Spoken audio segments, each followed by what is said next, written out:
Hello and welcome to Lord Slarr livestream. And as a great man once said, length is for boys, but girth is for men. So, welcoming to this fine panel. Anyone quote themselves and claim it's great. Fuck me. Yeah, well, I am a great man. Look, Joey read it in the book, didn't you, Joey? Oh well, I guess that's just the end of the stream then, right? Just The end of the stream. Dylan is a great man, and that's it. Yep. I read in the official Lord Slug tie-in novel that he's evil. It's written by Terrence Dicks. No, written by John Peel. It's the last. It's the last thing Terrence Dicks wrote before he passed away. Rip. and it was written on his gravestone. That Lord Slug is the best. He saw the best to worst Terrence Dicks stories video and just felt so much love and joy. He loved it so much because he was in it. Yeah. Anyway, so this is the Death Zone Part 2, and I've got Feckin' Joey, Feckin' Jacob, Feckin' Connor, and Jerry. Damn. Why is he not fecking? I don't believe he is fecking. I believe it would be unfair to characterize him as such. And guess what? Literally 3 people have pulled out of this stream, so I've had to cobble together a new group. But here we go. So if you don't know... Whoa, is that a fancy new bracket, Dylan? Oh, I'm looking at the stream right now. I like that. Yeah, I made this. Like I did the coding for the website and everything. A more professional Death Zone. Okay. Yeah. So basically, the Death Zone, if you didn't catch it last time, is where we're pitting a group. I think this time we've got 20 characters against each other, and there will be randomized scenarios, weapons, handicaps, advantages, and just to kind of see who would win out of this fine selection of Doctor Who characters in these Doctor Who themed events. And so I went all out this time, so there's a lot more locations. There's now actually weapons, so that means that Scorby isn't going to just win because he has a gun like last time. Scorby has a gun. Scorby has a gun. He just wins. He just always wins because he has a gun. So that's kind of changed from last time, and there's a lot more handicaps as well as some advantages this time. So there is a chance for you for some of the characters to maybe have an advantage, which means they might be able to defeat some of the better characters. So that's really it. So that's all of the description done. You'll kind of get it as we go along. Anybody who's watching and doesn't know what this is, I mean, all of you are clear on the rules, aren't you? Yes. Slug time zones are terrible. Yeah, well, I didn't invent the planet, and if it was a flat Earth, time zones would be much easier. Yes, please. Right, so I have no idea what I'm talking about. I'm having a breakdown. So the first matchup we have is the Bating versus a Mechanoid. That's our first matchup today. So, first of all, we need to see what kind of thing they're going to be doing. So, they are going to not be doing a fight. So, they'll be doing a fight. And it will be in the Weeping Angel Cave. That's the one from Time of Angels. So, the Bating's weapon will be the vibrator, the sonic vibrator. That's the thing that Nissa uses the visitation, by the way. Nice. And I thought you meant Jodie's one. And the Mechanoid has a staser. A what? So The staser, that's the Time Lord guns. Oh yeah, those ones. All right, so which Nissa also famously used once. okay, so the Bating has an advantage. His advantage is intelligence plus 15%. And the Mechanoid doesn't have an advantage or a handicap. So I think we have a pretty easy winner here, though.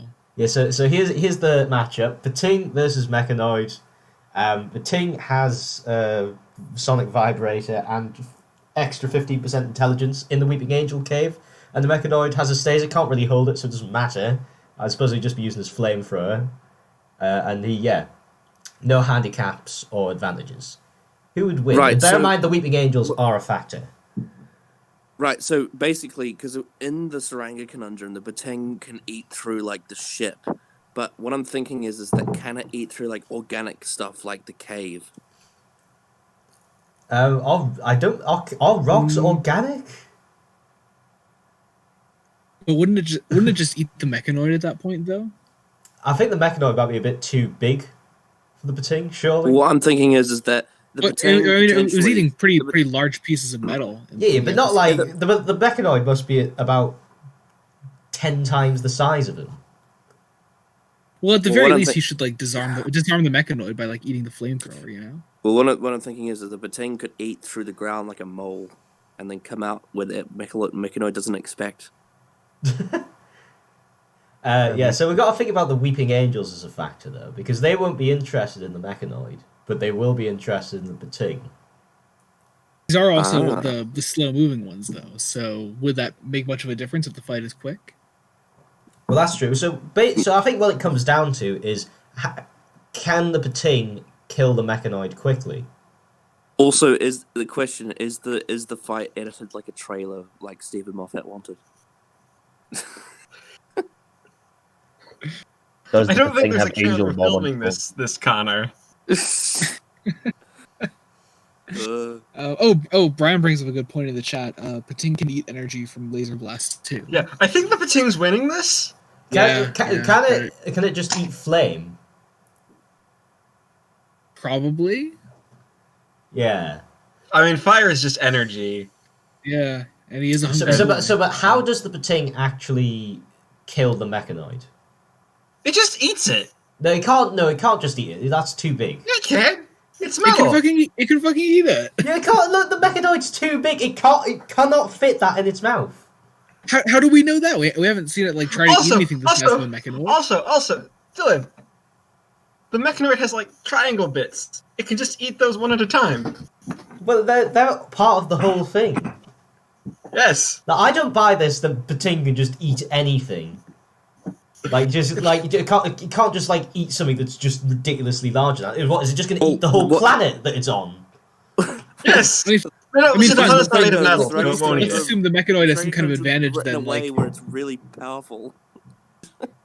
Look, I think maybe you were onto something when you were saying that Bating can kind of, it's got enhanced intelligence, so maybe it is going to try and burrow underground and then come up where the mechanoid isn't expecting. And it'll probably start eating the top bit of the mechanoid that controls it. But I think it could just use the sonic vibrator to kill it. It doesn't need to eat it because I don't believe it could eat it. But you can just use the sonic vibrator. What is the sonic vibrator from? Visitation.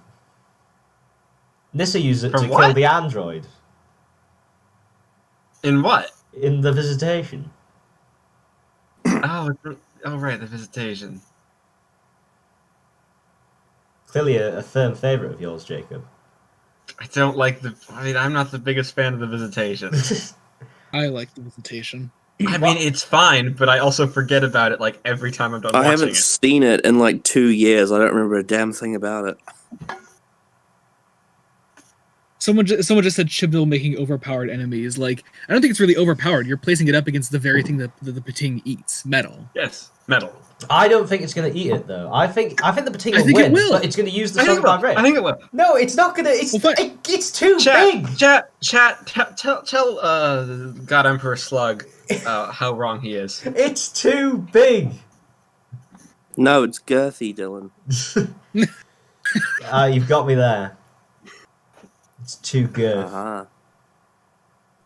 I just think that Dylan just doesn't want the Pating to win because it's a Chibnall I creature. literally said Dylan just said he thinks the Pating will win. But not the way you say. I think it'll use the extra intelligence it's got and use the sonic vibrator to kill it. Because I don't think it can eat the mechanoid in one go.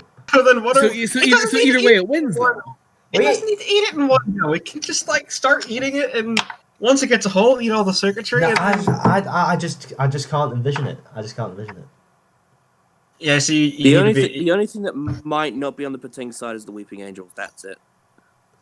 Yeah, but that's yeah, but I think we agree that Pating wins. Yeah, I'd agree that Ting wins, but I think it's much closer than what most of you are saying. So, Pating, how do I... Oh, I forgot how to do this thing. Oh, wait. Oh, no. Live stream. It was working earlier.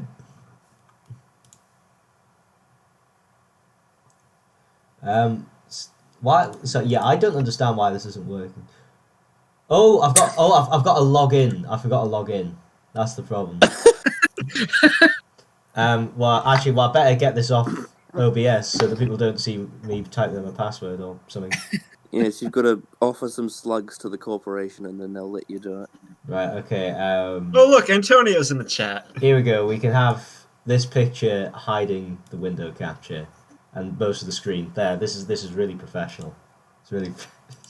I think the real Death Zone battle that I loved watching was Antonio versus the Talons DVD or Blu-ray, whatever it was. Can you keep everybody occupied while I try to work out what my account was? Well, Jacob, why don't you talk about books like you did on my stream? Jacob, let's talk about how the Roundheads is shit and you're wrong about it. The Roundheads is good. The Roundheads is pretty shit. Dylan, the screensaver image. What's the screensaver? Oh my god. I mean, I could do. I don't know. You know what? Let's just show the novel adaptations, Joey. Yeah, currently releasing, and everyone here is in it actually, except for Jacob, but he wrote it.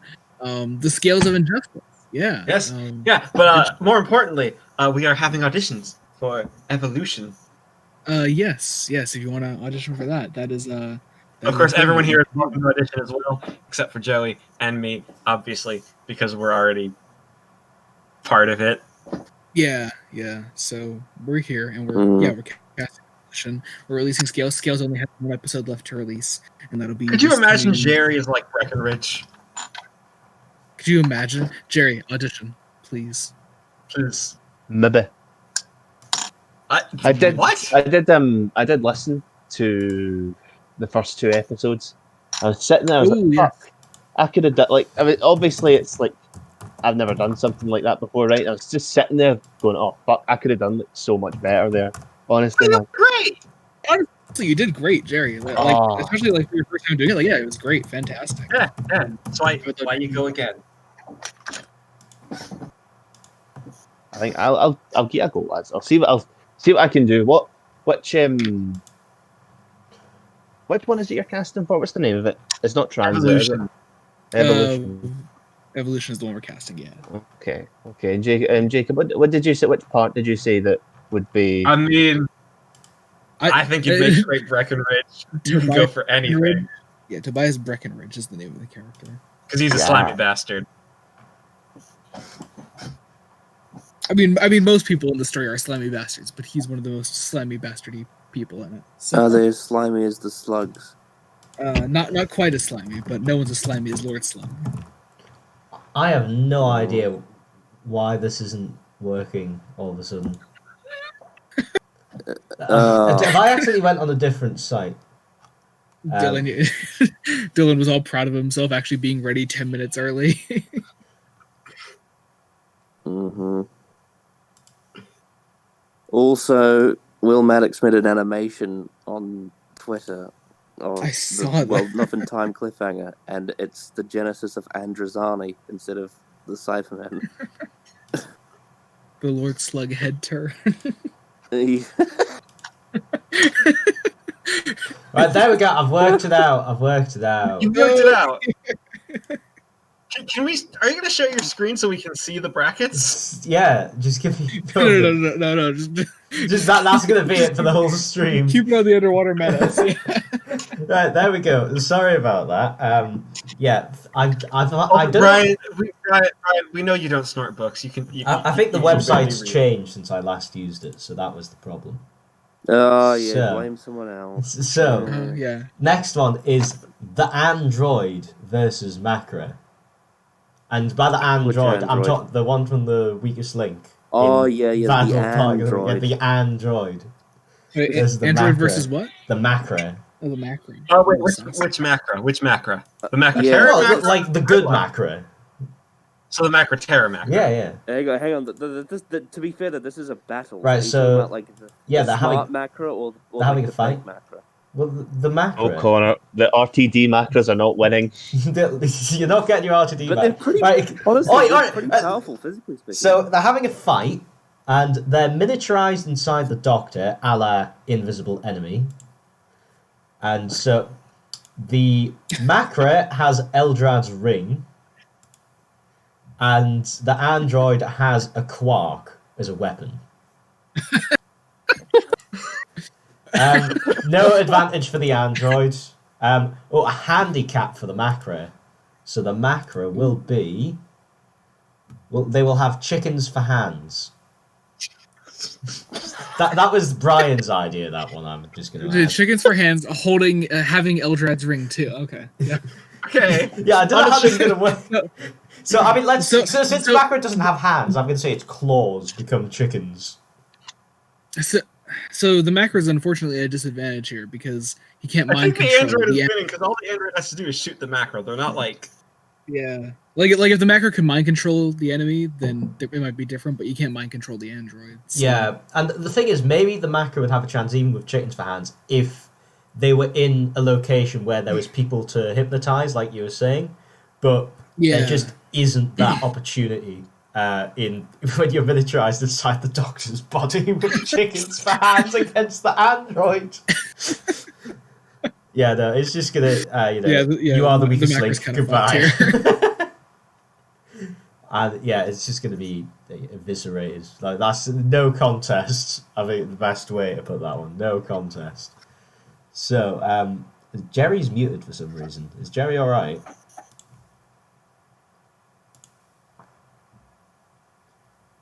Nice. Jerry, are you having a mental breakdown? Jer Bear. Just a little bit. So I think it all boils down to what voice the Macra can put on. If it puts on Dominator Rago's voice to command the Quark, it wins. If it can't, it loses. Yeah, well, I mean, it was the android that had the quark. So, but yeah, actually, the android might just use the quark instead.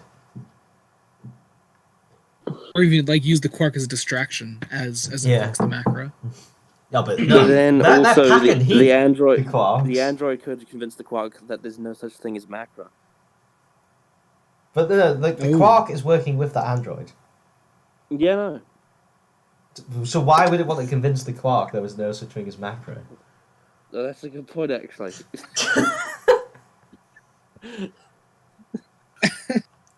So When we were all if the struggling android- today. if the android zaps it, it gets presumably teleported to the Dalek ship. Well, I mean, So- that's maybe the android just like set to be teleported, into the vacuum of space, so it just dies. What if there's gas in the vacuum though? The Macra lives. Macra too. Macra gets transported into a volcano. There we go. Winner. But there's You're a gases winner. in the volcano. The Macra lives. All right, so our next matchup is Lord Slarr, as in the one from the show, played by Alan Benyon, the Ice Warrior, versus the Ancient One from The Curse of Fenric. So, I'm just going to pretend that the ancient one's Lord Slug from Dragon Ball Z. Dylan, just so we can have the first best match. Lord Slarr has an advantage, and there's no advantage or handicap for the Ancient One. They will be having a fight, and they will be fighting at the Lake Vortigern base. So that's the underwater bit from Battlefield. Oh, so that's an advantage for the ancient one because it's underwater. Oh my, okay, here we go. Lord Slarr will have a DMAT gun. That's the big one from the Invasion of Time. Oh, and Okay. and then the Ancient One will have a plastic daffodil.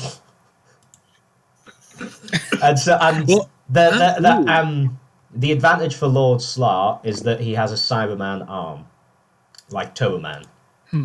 So it's Lord Slarr with the with a demon. DMAT gun in Lake Vortigern base against the Ancient One, who has a plastic daffodil.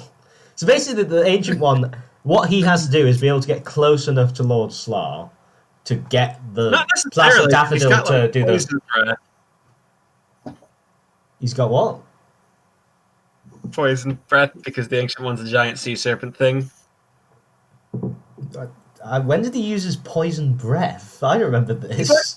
He's like a pollution creature thing. Well, I mean, I think he would say touche to that.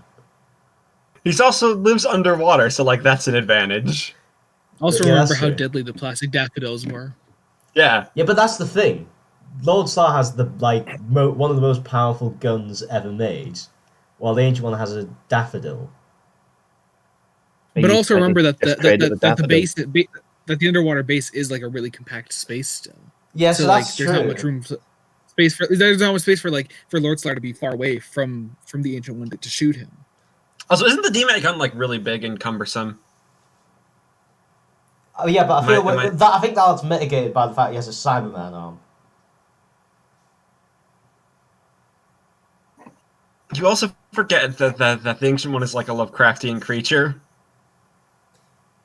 Yo, so what? Describe the the powers Cyberman it's arm. using. Would the Cyberman arm have trouble controlling the DMAT gun? Well, I think the Cyberman is going to be able to hold it pretty easily, you know? I think the Ancient One's got this. Okay. That's a fair point brought up by the chat. Could the Ancient One just flood the base and kill Lord Slarr? Yes. How does it puncture Probably the good. windows? How does it puncture the windows? I mean, How does boy. how does it puncture the windows before it just gets shot? Like I said, it is a small space, so just it wouldn't take long to get there, and the Ancient One is powerful. It would be able to punch through the Yeah, but remember, all the windows are quite high up in that base. Like, you'd have to climb up there because remember the windows are kind of at the top. It's just wall all around the rest of it. except there's that pod that you can like fill up with water. Yeah, how does that work? I don't remember.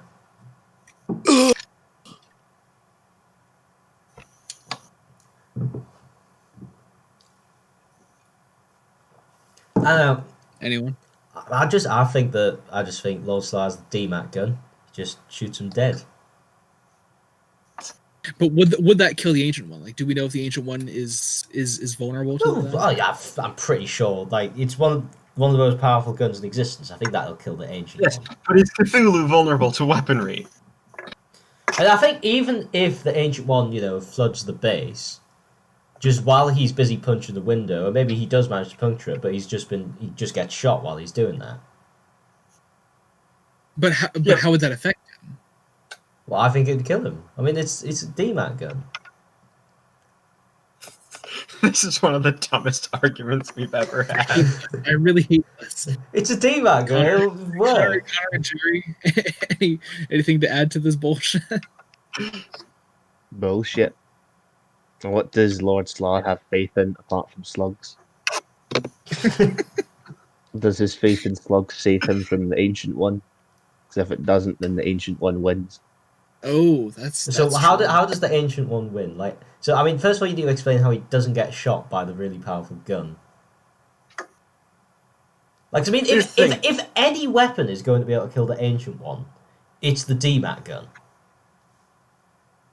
Is it though? Is Yeah. it really? I mean, it has the DMAT gun, right? You're not just going to make the Ancient One ridiculously overpowered because you have Here's the thing. fucking Curse of Here's the thing. Fenric Here's the thing. The fantasies. Ancient One was gonna survive, But like, he is ridiculously overpowered. I think he could get killed by that gun easily. Yeah, but does Lord Slarr have the great key of Rastan to operate it though? That is a good question. Well, I think you'd presume that he's able to operate the gun. Would So you we though? didn't say he had the key of Rastan. Well, you're just making stuff up now. No, that's not making stuff up. That's part of the DMAT's Well, function. yeah, exactly. You would have that in. Otherwise, what would the point of it being on the list as a weapon if they He also couldn't doesn't use have it? He also doesn't have the necessary Time Lord bio data. Look, when I put it on the list, it's with the assumption that they can use it. That Lord Slarr, but a Time Lord. Look, you're just saying this because you're simping for the Ancient One because you're like the Seventh Doctor. It's the only reason why. I mean, the ancient one is Bay, but I mean, it's. I mean, neither of us are denying. You're I fucking think just, like, simping for the ancient one. I mean, if we're just looking at the two characters there, and if we're reaching and assuming that Lord Slarr can properly use the DMAT gun, I still think the ancient one is strong enough to withstand it if he does get shot. But I don't think he will. No, I disagree. I think he's going to get shot and it's going to kill him because it's a gun that's so powerful it was banned by the Time Lords. You know. But also the ancient one can probably summon the Hemovores. Because remember the DMAT. What does that mean? It literally means dematerialize. It would dematerialize him from the world. Like nothing can withstand that. Like that's the kind of gun that could kill a weeping angel. You know. And look, you see, the thing is, the ancient one would win in almost every circumstance, apart from this one, where he has a gun that can actually kill the ancient one. I think with pretty much any other weapon, the ancient one would have won. But Lord Slarr rolled big because that is the best weapon you could have get. That's on the list as the best weapon. Antonio brings up an excellent point in the chat here, saying the gun is electronic, so if you just splash some water on it, it will be unstable. I'm sorry, unusable. Yeah, but then you've still got to like get water in before you get shot. I think the ancient one has some water to spare. Yes. No, has he not got like? Well, so you think like an electronic gun is just like with a few, bits of sweat is gonna break down? I've told you just simping for the ancient one. Are we ignoring my point though about summoning the Hemovores? Well, I think he just gets shot. It's like he just shoots him and that's it. According in the small arena, he just gets shot. According to TARDIS Wiki, the novelization of the Curse of Fenric names the ancient one in Geiger and gives its gender as female, despite being portrayed by a male actor. So all it needs to do is show Lord Slarr exists. He'll drop the gun. I told you were simps. You were simps.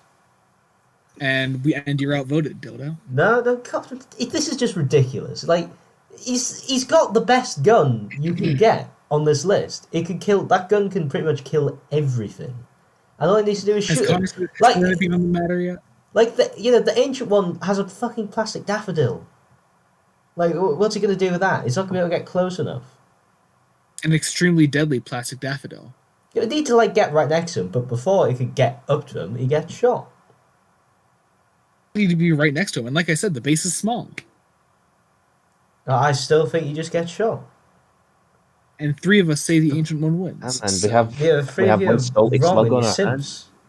This is like when you were saying that John Lumick would be beaten in the maths competition by Von Wyk, which is just ridiculous. It's exactly the same kind of ridiculous argument. You're just simping for the character you prefer, not really caring about any kind of reasonable logic about what we know about the characters. Oh, Dylan. You're being told to stop simping for Lord Slarr and accept his death. No, actually, it says stop sipping for Lord Slarr.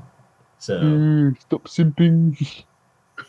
I just read somewhere someone said that having children is keeping cum as a pet. Bro, that's old news. I mean, if you eat cum, then it's technically voa. Kind of hot. Who wins? Nah. He will snort the what do you think, Connor? Whose side are you on? Have you even seen The Curse of Fenric? No, I have. Have you seen this? A couple of years. Oh, okay. I like The Curse of Fenric more than the Seeds of Death. But that's irrelevant. That's irrelevant. I like The Curse of Fenric more than the Seeds of Death. But it's about who would realistically win, and I think given the huge weapon advantage, it's obviously Lord Slarr. I don't know about I think you're simping for your namesake. I'm Dylan. not. It's got the best gun in the game. I mean, what's the point? Okay, well then the ancient one just wins the whole tournament. We'll just call it there because nobody's going to be able to beat him based on this criteria. Dylan, because in this particular instance, he's surrounded by water. He has a huge advantage here. Yeah, but he just gets shot before he can use that to his advantage. It's not like he has a gun to fire back. He just gets shot. He has a daffodil. Well, he'd have to get right up to his face to use that. Can the I don't know, bro. Can the poison from the daffodil not shoot out from the daffodil as a projectile? Well, no, remember, it has to be, like, right next to See? people's Uh-huh. faces.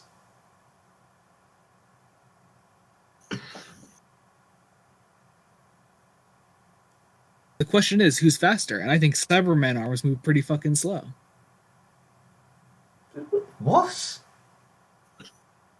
Lord Slarr has the Cyberman arm, remember? Yeah, yeah. So why would that be slow?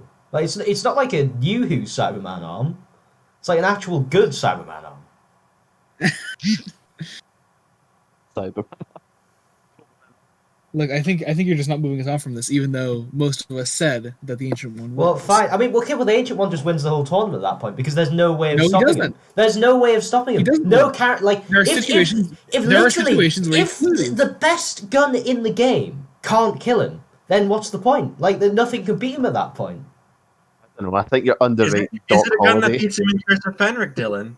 Is it a gun that beats him in Curse of Fenric? What? Is it a gun that beats him in Curse of Fenric? Well, yeah, but at that point, you just said about all these characters. I mean, the whole thing would just be pointless if we said that. Because it's like, well, we don't know most of these things, but it's pretty obviously. I mean, come on, surely you don't disagree that the DMAT gun can kill the Ancient One. It literally dematerializes him from reality. That is what the gun does. Fuck.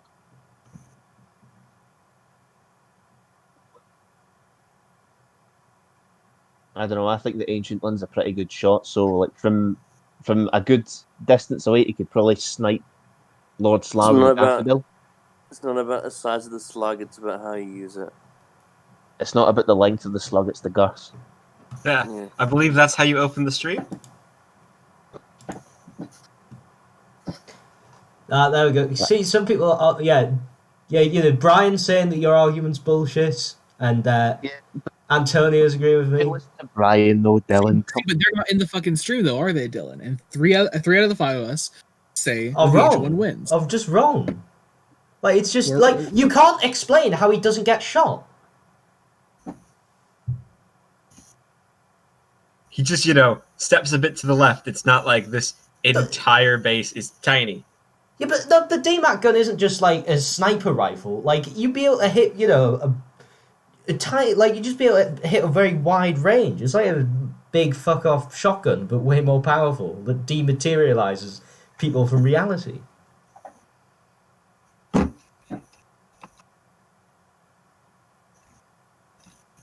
Like, you can't explain how he doesn't get shot by it, and so I mean, I'm sorry, that argument's just complete bollocks.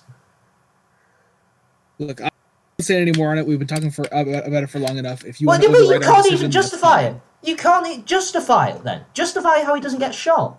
That's what you've got to explain. Otherwise, what's the point? What's the point in doing this if we're not actually going to explain, you know, why we think the other would win?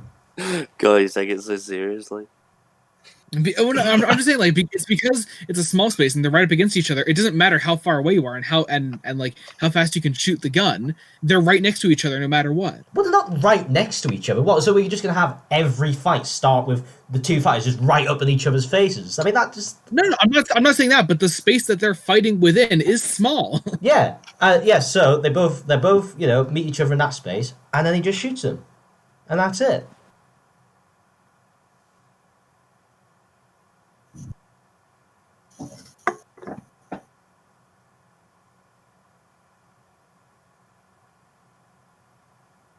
We can move on if you want. That's fine. Well, I just don't understand how you're opposing it. Like you never explain why that he doesn't get shot. You say, oh, it's small. Yeah, because nobody's ever been shot in a small space before. It's unheard of. Yeah, here's the thing.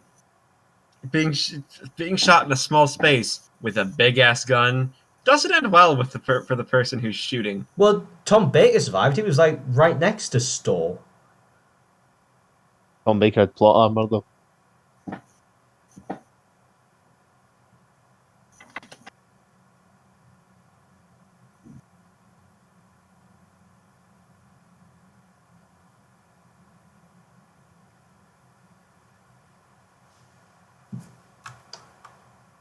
So are you really just gonna vote on this, like, for just based on nothing? Just based on, oh, Joey said the space was small. I gave my reasons Then already. you didn't give a reason. You just space is small and somehow he doesn't get shot and manages to get right up in his face with a plastic daffodil. It's ridiculous. There's also someone also said something. How how hot is the base? What does that matter? Oh, actually, yeah, I suppose that does matter, but. It does. See, that does matter. Yeah, but but we don't really know one way or the other, though. I mean, I think the ancient one goes to the temperature control, turns it up to like fucking 3 degrees Celsius. It's going to melt, dude. Winds, rip Slarr.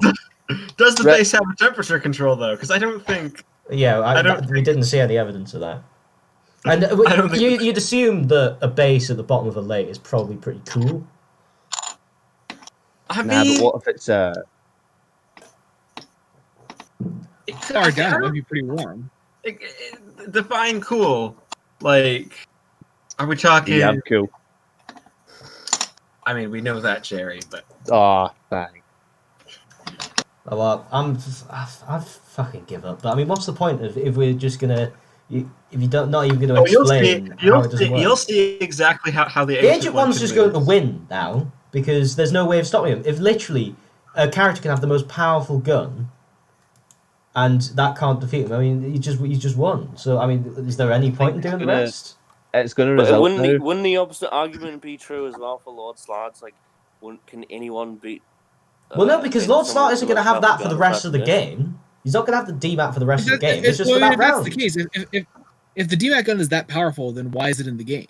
Well, it's in the game to give other characters a chance. So, like, the whole point of having this kind of range and weapons is so that weaker characters can have a chance against the stronger ones, which is very much the case between Lord Slarr and the Ancient One. The Ancient One is a more powerful character, but I feel the DMAT weighs it very much in Lord Slarr's favour, and I have not heard any arguments from you or Jacob that refute that.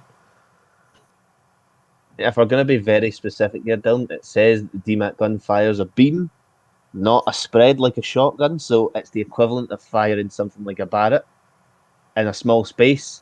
And like they said, that doesn't really end well. It's, like these big fuck-off guns with the huge barrels. Oh, usually yeah, you've never no-scoped somebody in a corridor in Call of Duty. I've never seen you do that.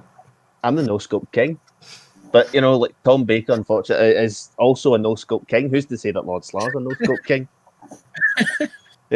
He's got the precision aim because of his Cyberman arm. His Cyberman arm's weighing him down, dude. What do you mean just weighing him down? When weighing him down. had his Cyberman arm, was he just like dragging his hand along the floor? Yeah. He's a Martian. He's incompatible with So what? So are you on their side then, Jerry, or are you just trolling? No, I want to write a Cyberman meets converting Ice Warriors story because that could be interesting. I mean, it's a bit of both. I have been counting. We have literally been on this for like fucking 15 minutes now. Yes. Yeah. What do you vote for then, Jerry? Am I the deciding factor here? Well, what's Connor's vote? I don't know. That's no fucking good, Connor. What do you know. I mean, you're like, it is a powerful gun, but like, it doesn't mean that he's going to shoot it straight. He's got a Cyberman arm, good. He'll have a steady aim. Yeah, but that doesn't matter. It's like, you got to use your brain to know where to point it. Yes. You also have to, not deal with the kick, not be able to deal with the kickback. Even if he misses once, it's fine because he still have a chance to shoot again. Because as we said, if he misses once, the Ancient One has to get right up next to him. Hit the wall. It would hit the wall. If it hits the wall, the wall disappears, and then Lord Slarr drowns. Oh shit! Does the DMAT gun work on not like non-organic objects? Because we've only ever seen it shot at one person. If it's that powerful, it fucking better. Well, I was just wondering what does it do, because it doesn't destroy the Panopticon, it just kills Store in the Invasion of Time. Because it only hits Store, right? How many are we? Does our argument come down to how many times was the DMAT gun fired in the Invasion of Time? As long as this stream's supposed to be on for 2 hours. I give up, but I'm going to be just trying for the entire rest of the stream to get the Ancient One out, and I don't care how bullshit it is. I'll be because fine with that from that's this so point on, bullshit. but this fight was bullshit. I hated this. Moving on. I think you're overestimating that DMAT gun. It's not as good as you say. I think you're overestimating the Ancient One, who literally has to get up right next to Slarr to win. Or just drown him. I mean, it's not like the Ancient One's slow. Holy fuck! Can we please move on? Well, he is actually quite slow. You haven't seen that fucker doing a jog? He doesn't need to. It's a small space. Right, Lynx versus the Rastan warrior robot. So the one competent Suntaran in the entire classic series. Oh, that's not fair. I like Field Mage Steyr. Right, so they're having a fight. No handicap or advantage for Lynx, and no handicap or advantage for the Rastan warrior robot. Oh, okay, gotcha. Does the Rastan Warrior robot still get to use its stabby arms? Arrows. I think it's going to get a weapon, but I suppose it can just choose not to use it. So they're going to be in Drafro's bunker. So that's the bunker from the mysterious planet. Mm-hmm. So a sonic lance for Lynx, and the pirate captain's parrot for the Rastan warrior robot. I think the Rastan warrior robot. Lynx is fucked. Lynx is fucked. No, I disagree. I think Lynx has got this. Here's the thing: that parrot can sneak up behind Lynx and prevent it, while the robot does it in front. Yeah, also, the robot is I super fucking think the fast. Rastan warrior robot couldn't do it alone. Like the parrot could help him even more. Yeah, I agree. It probably would be able to get the probic vent. Like the Rastan warrior robot could just like jump around and distract Lynx while the parrot goes and does the dirty work for him. True. Yeah, I think even though the being in the bunker does limit the Rastan warrior robot a lot, who really works better in a wide open space, I still think that the Rastan warrior robot can move fast, so it can like run around the corners of the bunker and like. Yeah, but I think that if maybe Lynx had a better weapon, he could have possibly taken it out given the location. But I think just because the parrot, I think really works. I think, and the fact that Lynx is much. With a sonic lance, he has to actually get right up and stab him, which you're not going to stab a Rastan warrior robot. The robot just throws the parrot at Lynx at high speed. Yeah, that's a good point. Yeah, just throws at him and just pierces his brain. Goes, it's just completely in one end and out the other. Oh yeah, okay, easy win for the Rastan warrior robot. I think nobody's dissenting to that, are they? No. Right, there we go. So, on to round 2 in the winner's bracket. So we have the Rutan versus the Pating. Very strange matchup. So no advantage or handicap. Oh, handicap for the Pating. And they'll be having a fight. So they'll be having a fight in the Scaro Swamp. The Pating will have a pointed stick as a weapon. And a pointed stick. Who was the other guy again? Oh yeah, Rutan. The Rutan will have a Janus form. And the handicap for the Pating is exposure to the Keller machine. That's from the Mind of Evil. So it's the Pating seeing its worst fears play out in front of it. Does the Pating experience fear? Well, I'm sure it does. But there's nothing to say it doesn't experience fear. I mean, I think the Rutan wins anyway because, like, yeah. Well, I mean, also the only thing that might make me lean towards Pating in this is how fast the Pating is, and the Rutan is ridiculously slow. Well, no, but it depends if it like shapeshifts into something else. It doesn't have to be. Yeah. I remember when it's moving slow, that's because it's literally been blown up. Yeah, the Rutan probably got this. Yeah, it's just got a zap. I mean, it's in a swamp as well. Like the Rutan's gonna love a swamp, whereas the Pating is there's no metal to eat there. Yeah, there isn't. And there's Daleks in it. There's the metal lizards. There's the metal lizards. That's true, but I don't think they were in the swamp though. They were in the forest. Yeah, I mean, even then, though, it wouldn't do much for the Bating in the fight. Yeah. Yeah, Like- and he's got a little pointed stick. So, but let's say, how does the Rutan kill the Bating? Just electrocutes it. Yeah, that's a good point. Actually, he doesn't even need to use the Janus form. Yeah, just in the swamp, just electrocutes. You're forgetting Dr. Aliens often have inbuilt weaponry that you can't Yeah, you can't get rid of, or else it's no longer that Doctor Who alien. yeah. So yeah, I agree. It just electrocutes the Bating in the swamp, and it's pretty simple. That's well, there we go. We're sort of getting through them a bit faster now. It's less contentious. So Rutan wins. Bating goes into loser's bracket. So a war machine versus Dalek Hentai. Is Dalek Hentai Dalek Sec? Yeah, human Dalek Sec. So they'll be having a fight. Handicap for the war machine, and advantage for Dalek Hentai. And just to confirm, the war machine can go up and down an elevator. Right? Yes, it can. It is actually capable of doing that. So they're on the ship from the Carnival of Monsters. So the British ship. The war machine has an ood ball, so that's useless. It can't even hold it.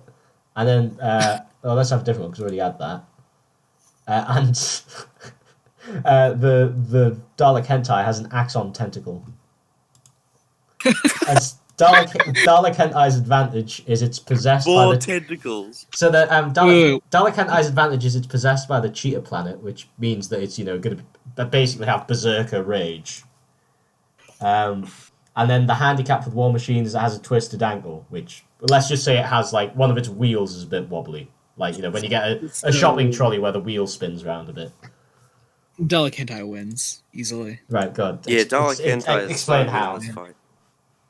So the ship from Carnival of Monsters is first off really small, so the war machine is going to be able to navigate it really well. Yeah, there's no lifts. There is no lifts for the war machine to use. Brian, hope you're still watching. I don't think he is. Maybe, I don't know. Yeah, so there's that. Dalek Hentai having the extra tentacle, makes it even more powerful. The war machine obviously can't move around. It moves around even worse now because, I don't know, I guess the broken wheel or whatever it is. And what was the weapon again for Dalek Hentai? The axon tentacle. Oh, that was it. Okay, sorry. What was his advantage? He's got the kind of Cheetah Planet berserker rage. Oh yes.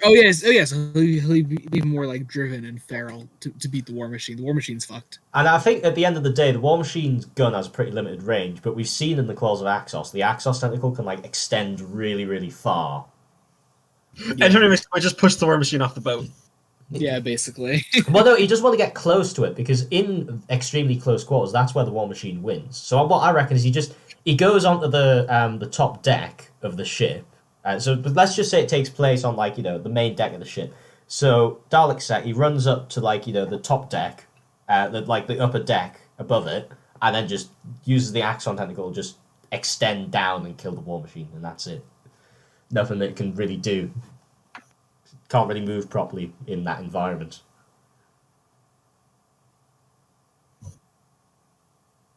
Everybody agree with that?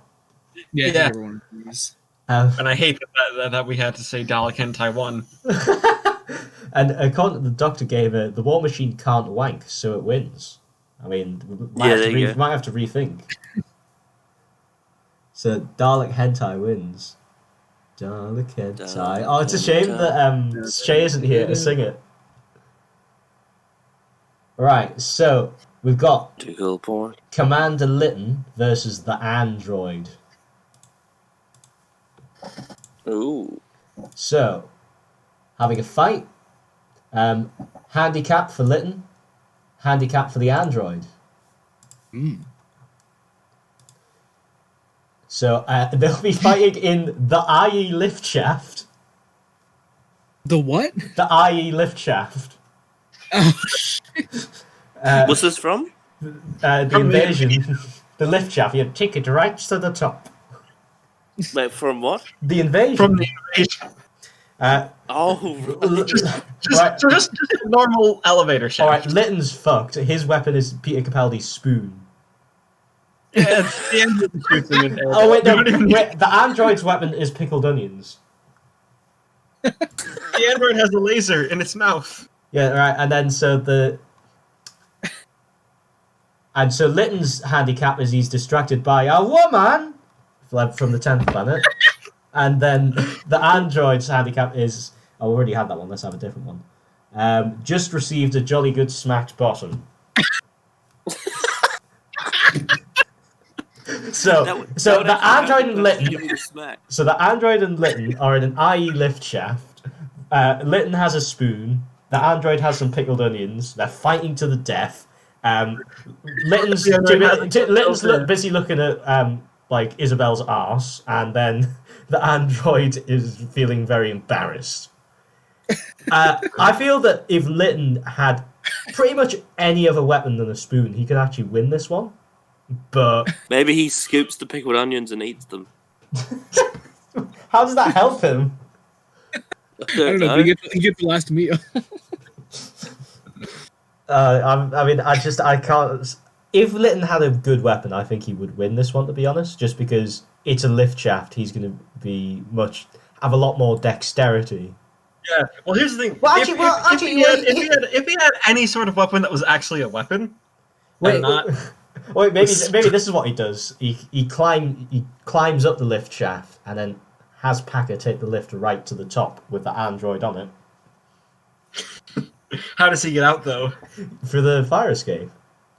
Oh, so he gets out. But yeah, does he have a phone to call? And does he know Packer? Yeah, I know. But I'm wondering, like, how does the android, like, what does it? How can it be in the lift shaft? Like, is it just sitting on top of the lift or something?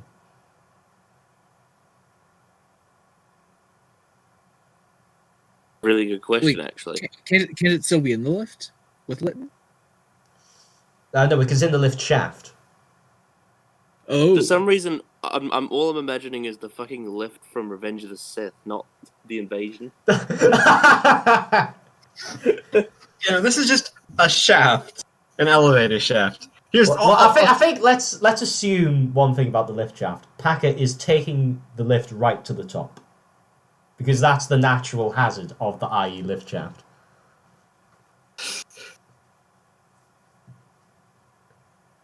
I mean, can't the android still just shoot Litton with the mouth laser? Yeah, that's a good point. So what I'm thinking is, because Litton has a lot more dexterity, can he climb away before he gets shot or not? Well, can the android angle its head up? Acrobatics check. Actually, that's a good point. No, Connor's absolutely right, because the android never angles its head. It only swivels it around. Yeah, I mean, it only swivels around. If Litton can get away, then Litton wins. Because then... Yeah, because Packer takes the lift right to the top. No, because if it's a fight, he still needs to kill the android. Well, no, environmental factors can, Here's the thing: the android can't move on its own. It's like, it's like on that plinth. All he's got to do is just like get out of the fire escape, and then the lift going straight to the top will crush the android. Yeah, honestly, I think that's what happens. I think Litton somehow wins this because I think he's fast enough when the fight starts to just get out of that one range where the android can shoot him, and then basically as soon as he's climbing up the ladder, there's nothing it can do because it can't angle its head. And if he's driven by a woman, he's gonna run away to that woman. Yeah, he sees Isabel's arse like at the top of the lift shaft. Yeah, Like, yeah, yes, exactly. oh yes, climb up there. Yeah. Fuck it. Litton wins. Yeah, I this. think he somehow manages to get a win here, and it's purely Wait, like was that the jolly good smack bottom? No, Andrew with Jolly Good Snack Bottom. I think he does. I think he manages it. And I think literally in every other single environment, Litton loses. But just because he's in the IE lift shaft, he manages to get away. Oh, are you still here, Jerry? Gets crushed by the lift. I think Jerry's gone. He's missed his favourite location in all of Doctor Who. Yeah, weird for him not to take this chance to completely wank off the invasion. But Well, so there we go. Lytton somehow manages to beat the android just by only being armed with a spoon. Spoon. And so now What we've does got... he do with the spoon? I don't know, he just puts it in his pocket because it's useless. Alright, so the next fight we have is Doc Holliday versus Ringway Okay, who's Versus who? Ringway? from the Earthshock. They're having a fight. So Doc Holliday versus Beryl Reed. No. Ringway's the man. Oh. He's the one who gets And shot who's by the Beryl? Cyberman. Beryl Reed's the captain whatever. Yeah, so handicap for Doc Holliday. Nothing for Ringway. Why is only one of them getting a handicap? Because of the dice roll. It's randomized. And so they're in the pirate captain's lair. Doc Holliday has a pointed stick. And Ringway has the Cerebitron Mentor. That's the thing from the invasion that kills the Cybermen. So And, does Doc Holliday have his and Doc regular Holliday, no, one? Doc Holliday's handicap is he has eyeballs for testicles.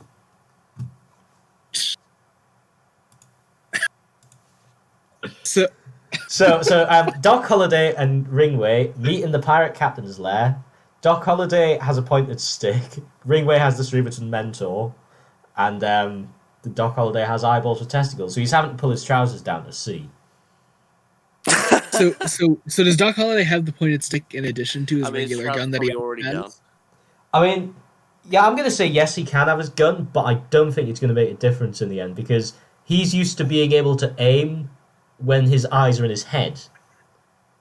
Whereas he's actually going to have to look up to see where the gun is. Him having eyeballs for testicles takes away his normal eyes as well. Well, yes, so he doesn't have regular eyes. His eyes are in his testicles. Like, so he has to pull down his pants to see.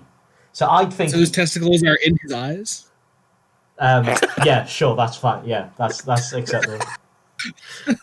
Yeah, so he can't aim anymore very well. Meanwhile, Ringway has the Cerebitron Mentor, which, as we saw, can really, really hurt humans. Like, because what's his face? Or we Professor... could just push the blind man off of. He's not blind.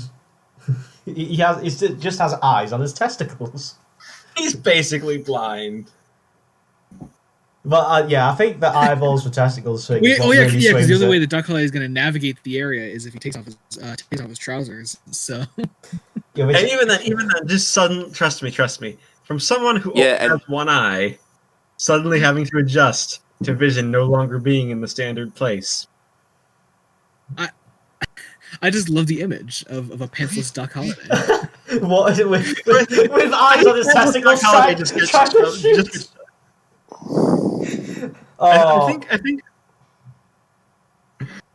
think Doc Holliday just gets pushed off. Guys. Yeah, the thing is, like, not only does Doc Holliday have a bad aim because his eyes are down there, but he also has to pull his trousers down, which means he can't grab his gun. That is also true. Well, no, you just take the trousers off. Yeah. But I think, basically, what I'd say is if Doc Holliday had his regular eyes, he'd win, because he's a really good shot with his gun, but because his eyeballs are on his testicles, that he misses his shots, and then Ringway is just able to get close enough to use the Cerebitron Mentor on him. Nope. Is the last chance alone. You have the voice of an angel, Connor. Yeah. You're really into this, I can tell. Yeah. Connor's fucking just time dead zone. from his advent calendar stream earlier today. I know. That was last night for me because of fucking time zones. So, Mr. Sin versus the Ancient One. And so, they will be having a fight. Handicap for Sorry, Mr. what was that? Sin. Nothing for the Ancient Is One. Mr. Sin versus the Ancient One? Who's the first one? Mr. Sin. Mr. Mr. Sin. From what? Talons of Talons Wen of Chai. Wen Oh, okay. Yeah, The little puppet. and they're on Brighton Beach. Mr. Sin has a Janus form. And the Ancient One has the cucumber the second Doctor threatened Shock Eye with in the Two Doctors. So he's on with a cucumber, basically. And Mr. Sin's handicap is he's distracted by a woman! Wait, Mr. Sin's a robot, so would that actually work? Maybe he's distracted in the sense that he wants to kill the woman because Mr. Sin likes killing people. Okay, Yeah, Dylan, so, you're like- gonna hate Dylan. You're gonna hate this, but I think the Ancient One wins that. What with his Yes. cucumber? No, I think the woman just picks it up and shoves it in the water. It's a robot. It's gonna die. Well, And he's distracted by a woman in the water. Not all robots or electronics are just destroyed by water. Like, bear in mind, this is like a Yes, they hyper-advanced are. robot. Yes, they are. No, they're not. Yes, they are. Well, it's like we see Well, I all didn't sorts know of this electronics man was submerged in water. waterproof, But look, so I reckon what it comes down to is, can a Janus form kill the Ancient One? But would Mr. Sin want? Would Mr. Sin want to use that Janus Thorn on the Ancient One or the woman that he's distracted by? That's true. That is a good point. Yes. So how does the Ancient One kill Mr. Sin then? How could he Just drowns him. Just Raises shoves him him. in the water. Well, yeah, but if he has to go pick up Mr. Sin, that gives Mr. Sin a chance to stab him with the Janus form. So really, he wouldn't want to get too close. See, but I think as Mr. Sin is killing the woman, I think the Ancient One can just take Mr. Sin's head and crush it. Yeah, well, I mean, does he go straight for the woman, or is he more interested in fighting the Ancient One first? That hasn't that in his mind. I also want to kill this woman before it defend runs away. anyone against the Ancient One, but look, this is Well, okay, ridiculous. but then what's the point of the handicap if he's just gonna ignore it? Mr. Sin is less powerful than Lord Slarr. It might He's gonna mean lose. well, yeah, if he doesn't have a DMAT gun. Yeah. Yeah, okay, right. Yeah, but so Mr. You also Sin, put him on the beach. so Mr. Sin on the beach. Yeah, I suppose that is kind of the natural habitat for a herbivore. Yeah, so you're probably right. So maybe what the Ancient One does is he just summons some herbivores from the water to go and kill Mr. Sin for him, and Mr. Sin has Yeah, to use his probably. Janus form on one of them, and then the other two, the other few that are there, just tear him apart after he's used it. So he takes a herbivore with him, but then he dies. Takes one herbivore with him. Also, because the herbivores are basically undead, would they be killed by a Janus I'm Thorn? going to say they're going to be killed by Janus form, just to be fair. I mean, yeah, they aren't technically. They're not technically vampires. Right, so an Ogrom versus the Meddling Monk. This is going to be an interesting fight. So they will be having Which a Meddling fight. Which incarnation Peter of the Butterworth. monk are we talking? Peter Butterworth. What? Okay. So the Or as I used to the call him as a Ogrom. kid, Fat Trick Trouton.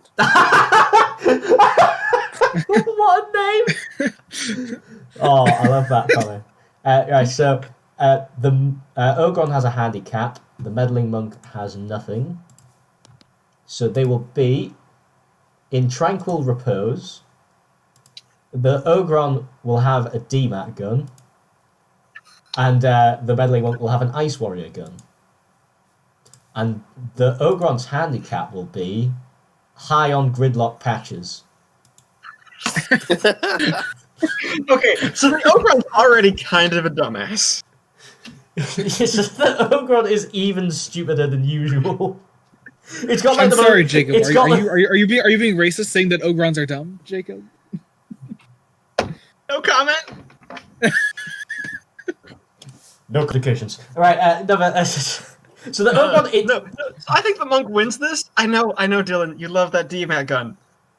Here's the question. The Ogron wouldn't know how to use it at that Yeah, point. I agree. I agree because he's incapable of using the DMAT gun because he's just Yeah. he's just Especially high. when He's he's high Yeah, and he's already stupid in tranquil repose. So he probably just goes around kind of like maybe he hallucinates seeing the Meddling Monk like in the other people there and just shooting random He people. sees all the other. He hallucinates the other incarnations of the monk. So he's just hallucinating in tranquil repose, just shooting random people. It's like, is that him? Oh, maybe. Is that him? Maybe. And then the Meddling Monk's just able to sneak up from behind and use the sonic gun and then that's it. Dylan, you want to play an Ogrom? I'd love to play an Ogrom. I'd love to play an Ogrom. I'll sound like Scooby-Doo. Ogrom sound like Scooby-Doo. Joey, what are we adapting that has Ogrons in it? There's the intelligent Ogron in Shakedown. Does it sound like Scooby-Doo? So it's not this terrible Scooby-Doo impression. It was meant to be an Ogrom, but it just sounded like Scooby-Doo. Alright, so Meddling Monk wins. Shock Eye versus the Rastan Warrior I think robot. you mean it sounds like David Tennant. No. So Shock Eye versus the Rastan Warrior robot. Shock. Okay, gotcha. Rastan Warrior. They're going to be having a fight. No handicap. No handicap. So they will be fighting in the Ark. That's the Ark from the Ark. That Ark. So Are there monoids? Shock Eye will have a DMAT gun again, so that make it unrolling that. And the Rastan Warrior robot will have a DMAT gun. Oh my god, Yes. this is a standoff. Yeah, so they're in the Ark. So let's say they're in like the biodome bit of the Ark. And No, they're in the security kitchen. Oh yeah, they're in the security. No, that's too small. I'm going to say the Yes. biodome. No, come on, just for the. I'm going to say that the security kitchen. They can go there if the fight goes there. Why wouldn't Shock Eye already be in the security kitchen making something? Okay, so Shock Eye starts off in the security kitchen, and the Rastan Making Warrior robot monoids. starts off in the biodome. He's making monoid stew. Oh, no. Monoids are even tastier than Tellurians. Jacob, your people. If this is making you feel uncomfortable, you can leave, Jacob. It's fine. I understand. Wait, so someone just said, "Is it Battle for the Universe?" Shock Eye. No! It's regular Shock Eye. Yeah, so they both have DMAT guns, and they're both on the Ark. What do you think happens? So I think the Rastan Warrior robot wins. Yeah, he's fast. too quick for Shock Eye. do you think the robot's programmed to be able to use guns? I mean, even if he wasn't, he could just discard the DMAT gun and use his swords. Oh yeah, that's true. Because I suppose it would be very difficult to hit the Rastan Warrior robot with because it's so fast. Because it's not like say for example a slow character like the Ancient One who would be a very easy target to hit with the DMAT gun. The Rastan Warrior robot is so fast that he'll be able to avoid it. Yeah, so Shock Eye dies, and then Hey, Dylan, how's that sodium chloride treating you? I mean it's not so. I'm flabbergasted, Jacob. Flabbergasted. Rip Battle for the Universe, Shock Eye. So Battle for the Universe, Shock Eye is dead.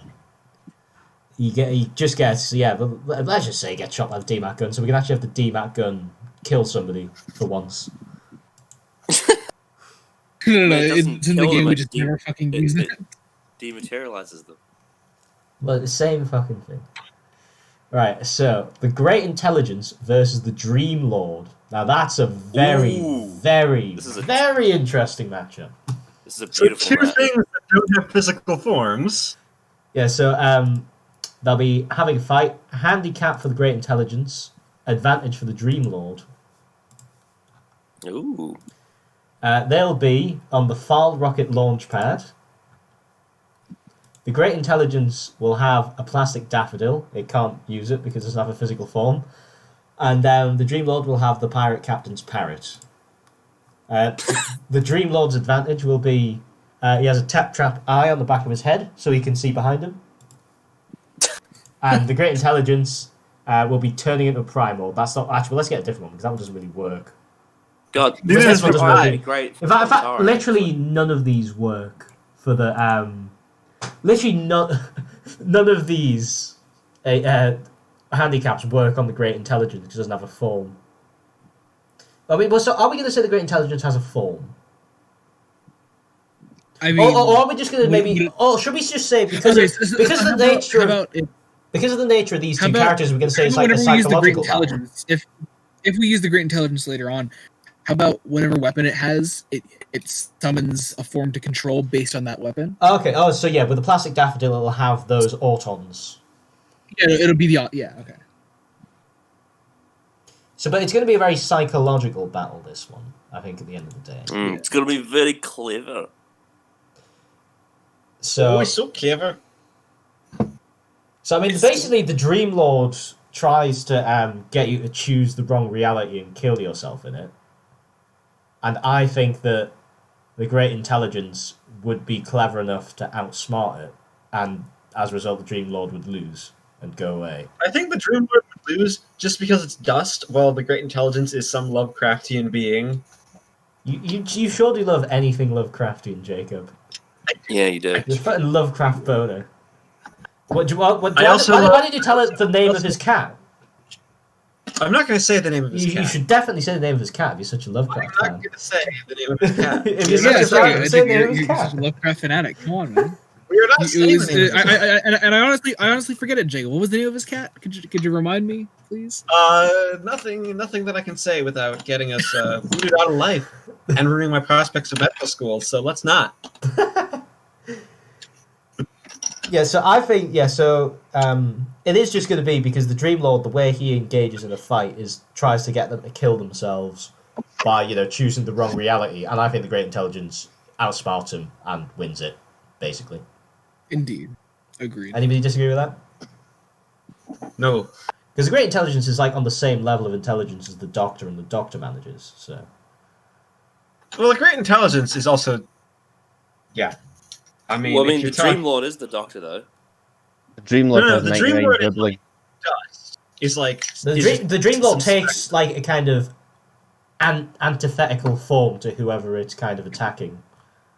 So wouldn't that make it just the opposite of a Great Intelligence, aka Great a idiot. tiny, yeah, a tiny idiot. Oh, I love it. Right, Great Intelligence. The winner. Right, so now we're going to go down to the losers bracket. So the first of the losers bracket is the Dream Lord. Wait, I thought you said Looms bracket. Looms, mate, looms. It is the Looms bracket. We're talking about Lungbarrow now. Time of Children isn't canon, looms. Right, and so the so Dream... we're putting up Glassman against Quinces then. So the Dream Lord against the Mechanoid. No one's gonna get that joke except Joey. Having a fight. Yep. No handicap, no handicap. Wait, who is it? Sorry. The Dream Lord versus a Mechanoid in Castrovalve. Gotcha.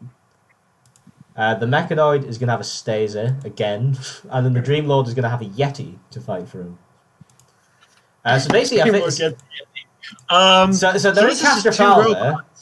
Yeah, so they're in Castrovalve, which I think may give the Dream Lord a slight advantage because I reckon he would be able to master the kind of really trippy nature of what's going on a bit more. But also think the Mechanoid would think too logically for the Dream Lord's way of fighting, so that may not like how the Dream Lord would typically defeat an enemy. Wouldn't quite work. What Yeti is it? An Abominable Snowman Yeti or a Web of Fear Yeti? Web of Fear Yeti. So basically, because the Dream Lord uses the Yeti, it comes down to, does a Yeti beat a Mechanoid? The Yeti just uses its gun, and it's like, oh, now you're all webbed up, Mechanoid, and now you're dead. Yeah, but what has better range, though? The web gun or the flamethrower? And also, would the flamethrower be able to burn through the web? No, because the explosives don't. Well, the explosives... Oh, yeah, you're quite right.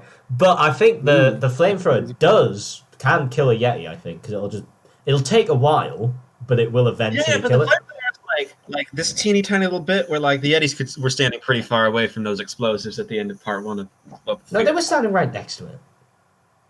A better example would be when they're attacking the unit soldiers. But what I think, the Mechanoid gets in the first blow, and so the Yeti's on fire, which does eventually kill it, but it stays alive for long enough to shoot the web. It's also a Yeti. It's also not the Dream Lord itself. Yeah, so I think, so the Yeti does die, but that's not the Dream Lord, so the Dream Lord's fine, and it kills the Mechanoid before it dies.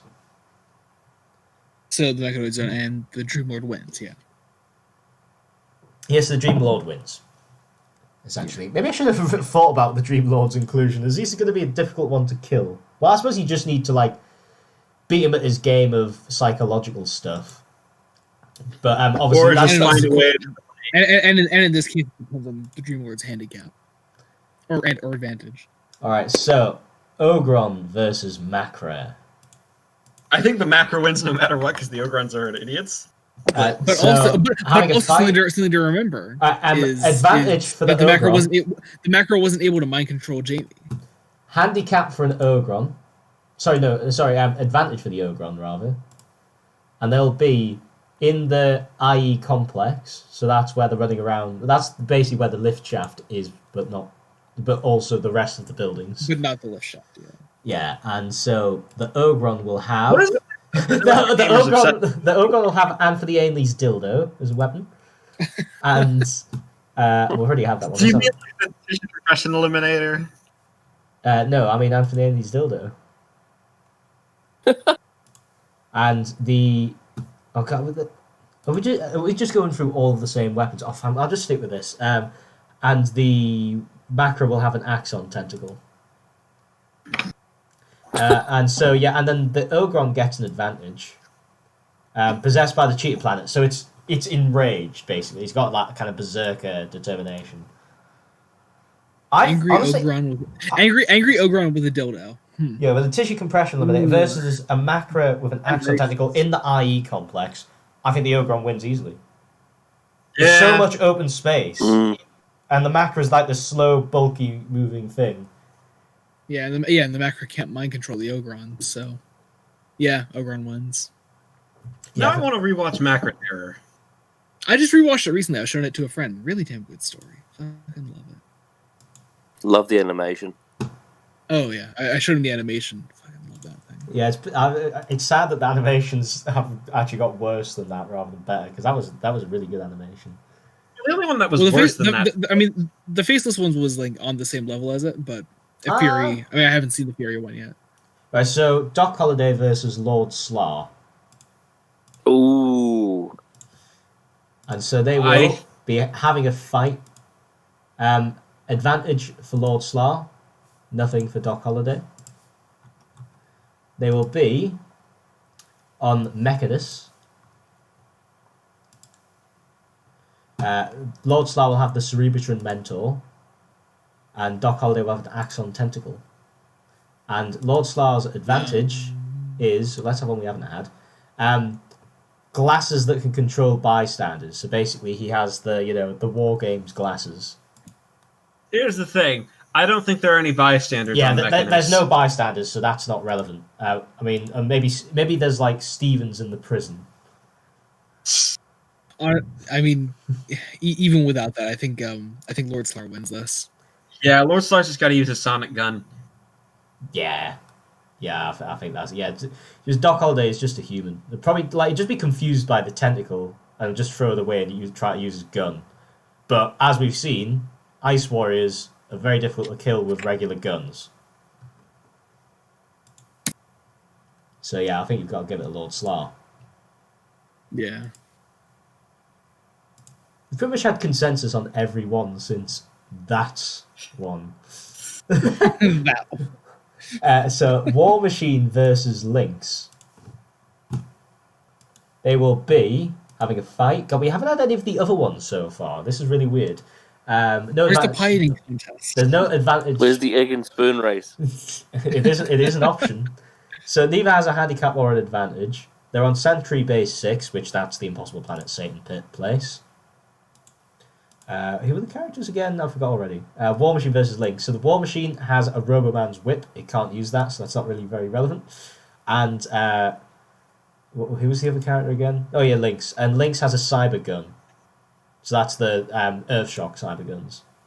So yeah. I think the War Machine would be terrible in space. It would just it would just be stuck in the corridor. Like it physically could not move through the corridor. Lynx would be able to shoot it easily. Yeah. I like the OODA factor in this. I mean, the OODA there, which if either of them had like kind of the power of possession, which I suppose Lynx does with his staff. But I don't think Lynx would need it anyway. I think as I said, the War Machine would basically just be stuck, trundling along the corridors. You could just, open up one of the fucking things to space and the War Machine just flies out. Yeah, you could, because they jettison parts of the base during the story, don't they? Yeah. So Lynx just finds the control room and then forces the people in there to jettison that bit, and they'd probably be willing to do it because they're like, well, we don't want a killer robot going around our base anyway. Yeah. So Lynx wins. Lynx Bye wins. War Machine. Very poor showing from the War Machine. I mean, it's had very bad luck in terms of the environments it's ruled that have not suited it at all. Like the War Machine would be great, like the IE Although complex. it would be able to go down the elevator down the mine shaft. That's one thing it could do. Oh, I wish Brian was here. Well, okay, so where did this come from? Could you explain that to me? So basically, we were on a podcast, the Celestial podcast. That wasn't the Celestial podcast. It was my podcast. It was the greatest podcast in the galaxy. And Brian said, "Oh, I don't like the War Machine." I was like, "Well, why don't you like the War Machines, Brian?" He said, "Oh, because it has plot holes." And I said, "Well, okay, what's the plot hole?" And he said, "Well, none of those just plot holes." I was like, "No, Brian, tell me what the plot hole is." He said, "How does the War Machine get up to Wotan?" So it uses a lift. I remember that. And then Brian just refused to accept the possibility that a War Machine could use a lift. Look, all you need is someone to press the button. I really gotta listen to those old episodes of Greatest Podcasts. I think I was on that episode. And it's like, of course they have a big lift in the post office tower, because how else would they get all of the heavy equipment, like the Wotan computers, up? So they need to have one big enough for the War Machine. So it's not a plot hole. Anyway, just excuse me for one moment while I refill my water, keeping the plebs entertained. All right, Jacob. This is where we talk about Lung Barrow and we infect the minds of millions. What are the things? Well, no, we're just talking about Lung Barrow to infect people with our Let you do that, guys. I can't. Oh, Jerry's back finally. Where the hell were you? I've been here listening. No, you haven't. Otherwise, you would have talked when we were in the lift shaft. Droid can't angle itself in the lift shaft. Anyway. So yes, chat. Let us discuss the Barrow of Lungs.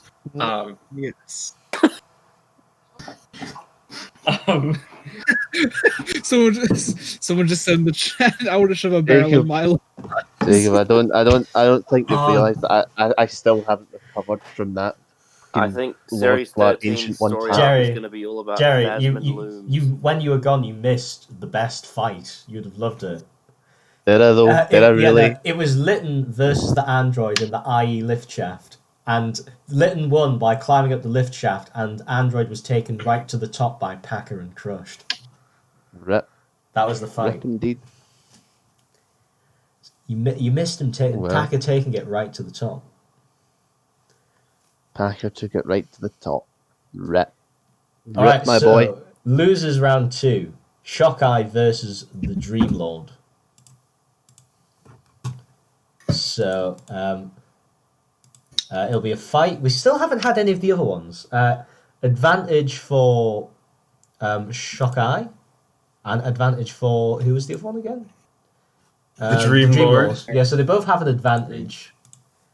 They will be in the Ark.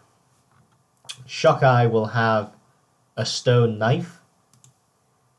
Still in the security kitchen. And the Dream Lord will have a firm hand for a jolly good smacked bottom. So the handicap. So Shockeye's advantage is he becomes a giant, and Dream Lord's advantage is he's immune to bullets, which he already is. So there we go. So one question about this stone knife: is it a fine knife? Does it show what it does? It certainly is that. Certainly is that.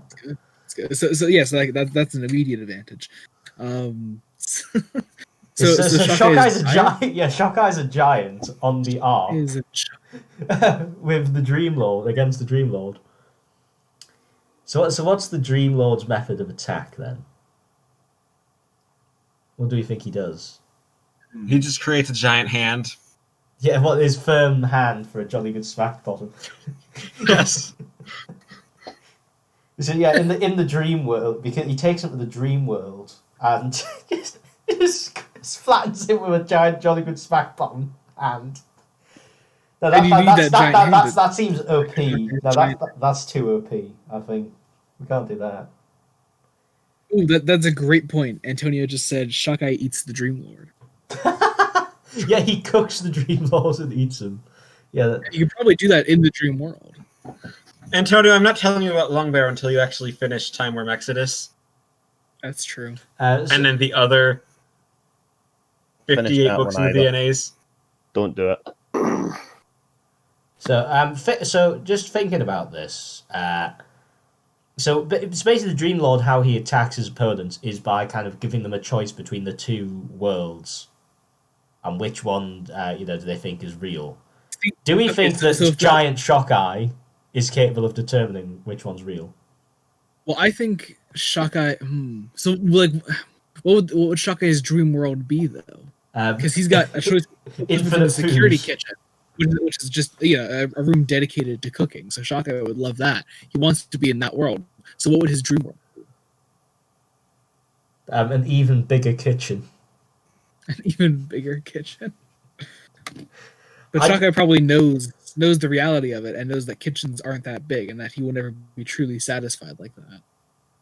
Yeah, so I agree. He knows kitchens too well and works out that he works out that it's a fake world, the one with a big kitchen, which I think makes sense because the method of attack that the Dream Lord uses with Amy is that it plays on her emotions. Like, it plays on what she emotionally wants and what she emotionally thinks she wants. Whereas, I don't think Shockeye has the same kind of... At the end of the day, he's more of a primal instinct kind of person who's just like, I like food. So, the Dream Lord method of attack would not be as effective. Another great point from Antonio. Shockeye Vor wins. Just Shockeye works out which world is real and then eats the Dream Lord. Yep. That's what happens. So Shockeye's beaten the Dream Lord. Dream Lord's out. So Mr. Sin versus an Ogron, which I think is a very good matchup myself. Oh my god. It's still just a fight. 70s street. Advantage for the Ogron. They will be in the Naimon maze. Mr. Sin will have a Sonic Lance, which is very much a weapon he's a fan of, I should think. And the Ogron has Peter Capaldi's spoon. And the Ogron's advantage is that it has a Tetrap eye on the back of its head, so it can see behind him. So Mr. Sin's not sneaking up on the dumbass Ogron. That's true. Wouldn't know how to function really with a third eye there. He'd be really confused. No, I think the Ogron will get the hang of that. I think just more the question is, how can the Ogron kill Mr. Sin? Because I think the Ogron just starts stabbing it with the spoon. He can't because he's got a spoon. Yeah, he can't do. Yeah, it's like because basically he can't get close to Mr. Sin because Mr. Sin's weapon is just so much better. So, I don't doubt that the Ogron could probably manage to avoid Mr. Sin for quite a while, but not forever. And eventually Mr. Sin's going to be able to catch up and just stab him with a Sonic Lance. And I think basically if the Ogron had any kind of decent weapon, it could easily win this, especially with the eye in the back of its head, because that means the small creature can't sneak up on him. But yeah, just in this circumstance, it might take a while, so they'll be chasing around this maze for hours, but eventually Mr. Sin will win.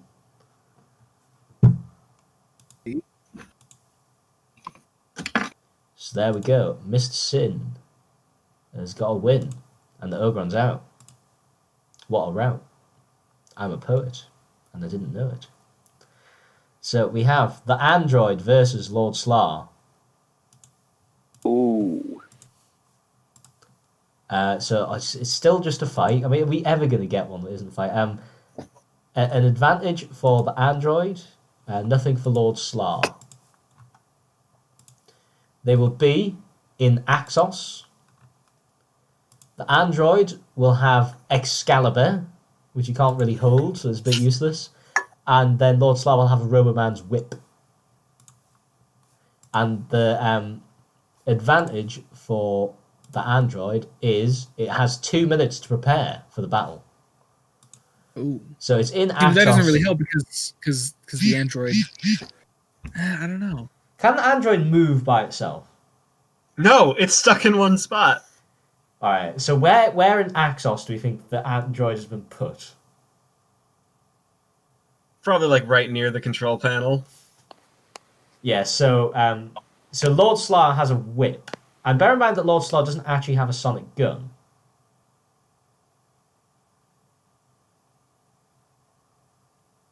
I mean, aren't the Roboman whips just like regular whips? Yeah, they're just whips. So Yeah, I think the android's winning. Yeah, and Yeah. I can't think of anything in Axos Lord Slarr could use as a weapon. Like, because if there was something that he could fashion into a weapon, because the android can't move, he'd have just, infinite time to do that. But as he doesn't have infinite time, eventually he's going to have to go and try and fight the android, and he's just not going to be able to win that. There's nothing in Axos he can use to help them. So, yeah, I think we've got to say, Lord Slarr's out. The android wins again. Or wins for the first time, actually. The android. I hope the android gets to the losers finals. So the Pating versus Lynx. And they will be... I'm trying so hard to make it not a fight. I'm just going to say this one's not a fight, even though the rule didn't say it was, because I just want something that isn't a fight just for a change. So they're going to be having a special thing. No advantage or handicap for either. And what they'll be doing is... Oh, guess what they're doing? Egg and spoon race? Egg and spoon race!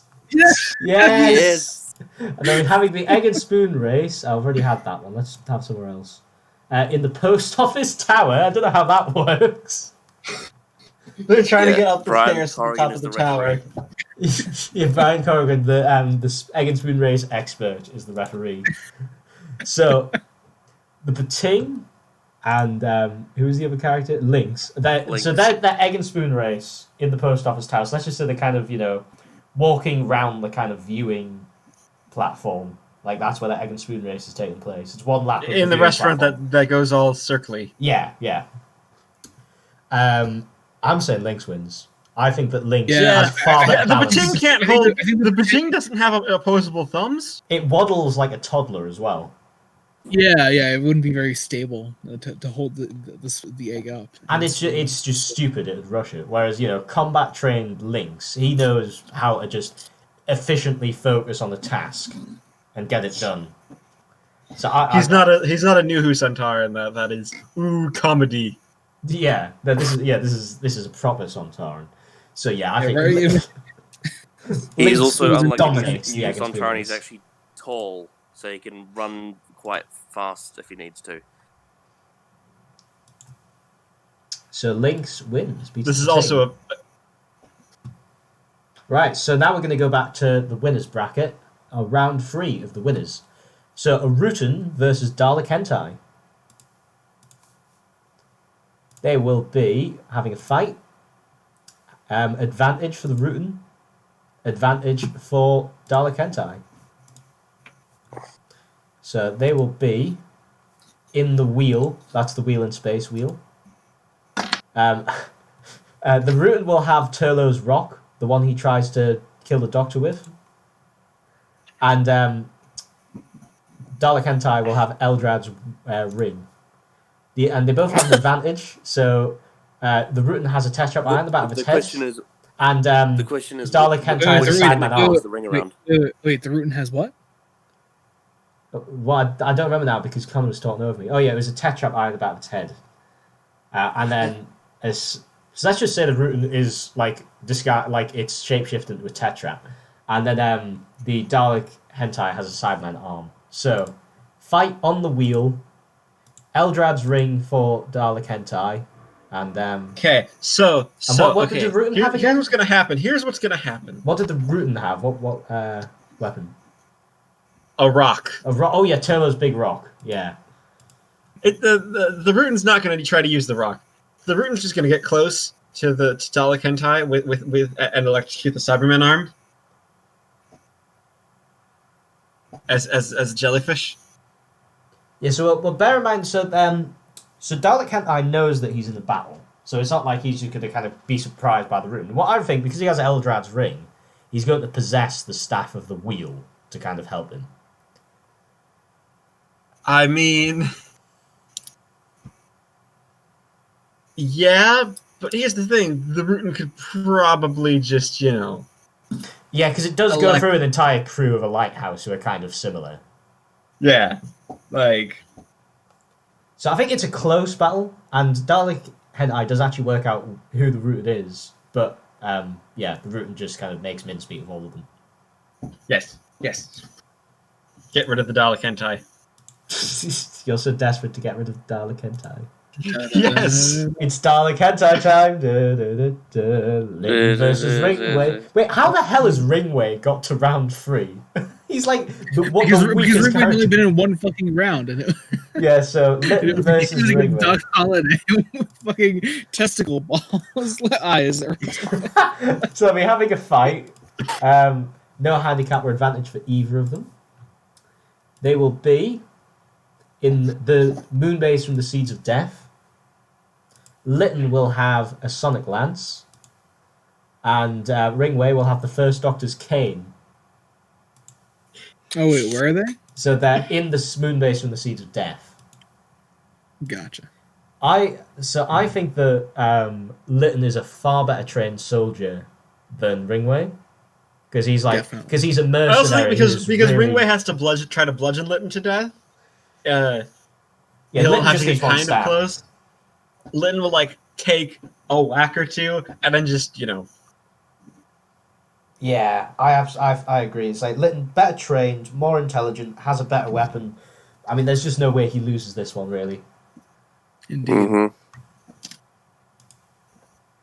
So there we go. Easy win for Lytton. Easy win, which you'd expect, because Ringway's pretty pathetic. And why is he even on here? I think this was Brian's suggestion, putting Ringway on. Of course. So, the Ancient One versus the Meddling Monk. once again it's the Butterworth monk. Yes. So they'll be having a fight. You see, Jacob, if it was V&A Monk, advantage for the Ancient One. So they're in the dark. They're in the Dark Tower of Rastan. Who was the character again?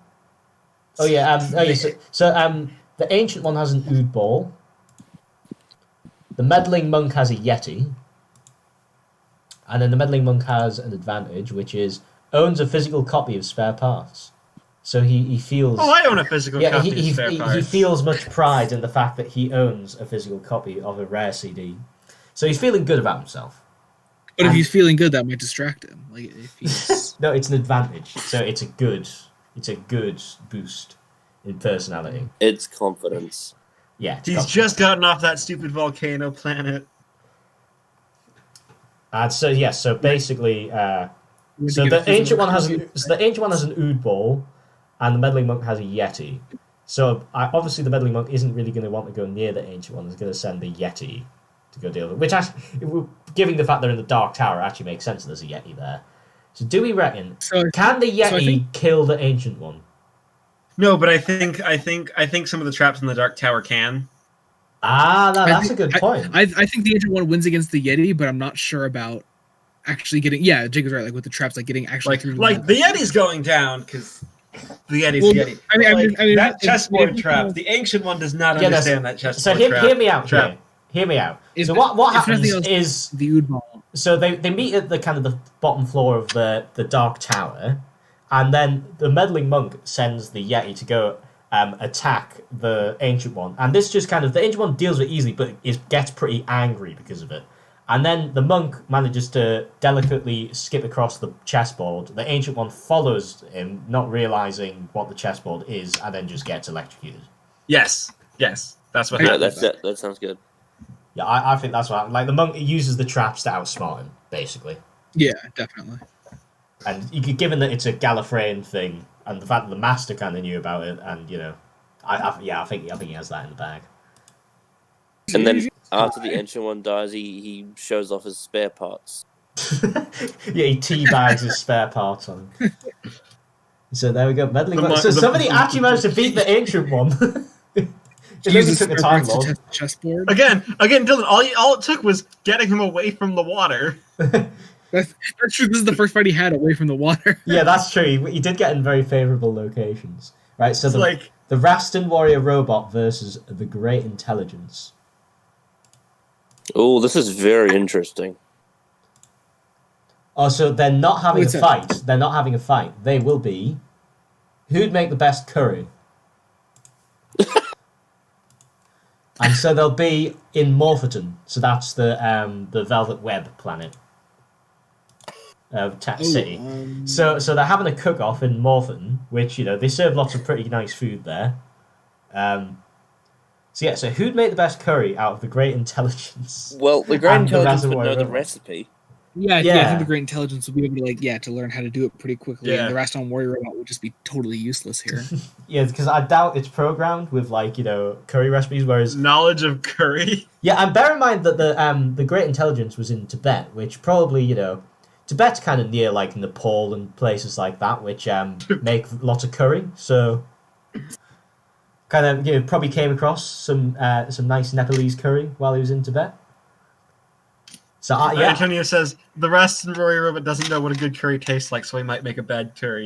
yeah. Thank you, Antonio. I don't. Yeah, but as I said, the Great Intelligence probably doesn't know what it tastes like either, but it does know the recipe, so makes a tastier curry. I reckon it makes Yeti Vindaloo. And the Rastan Warrior robot makes Cyberman Jalfrezi, and it doesn't really work. Out of the dead Cyberman parts he's got from the 5 Doctors.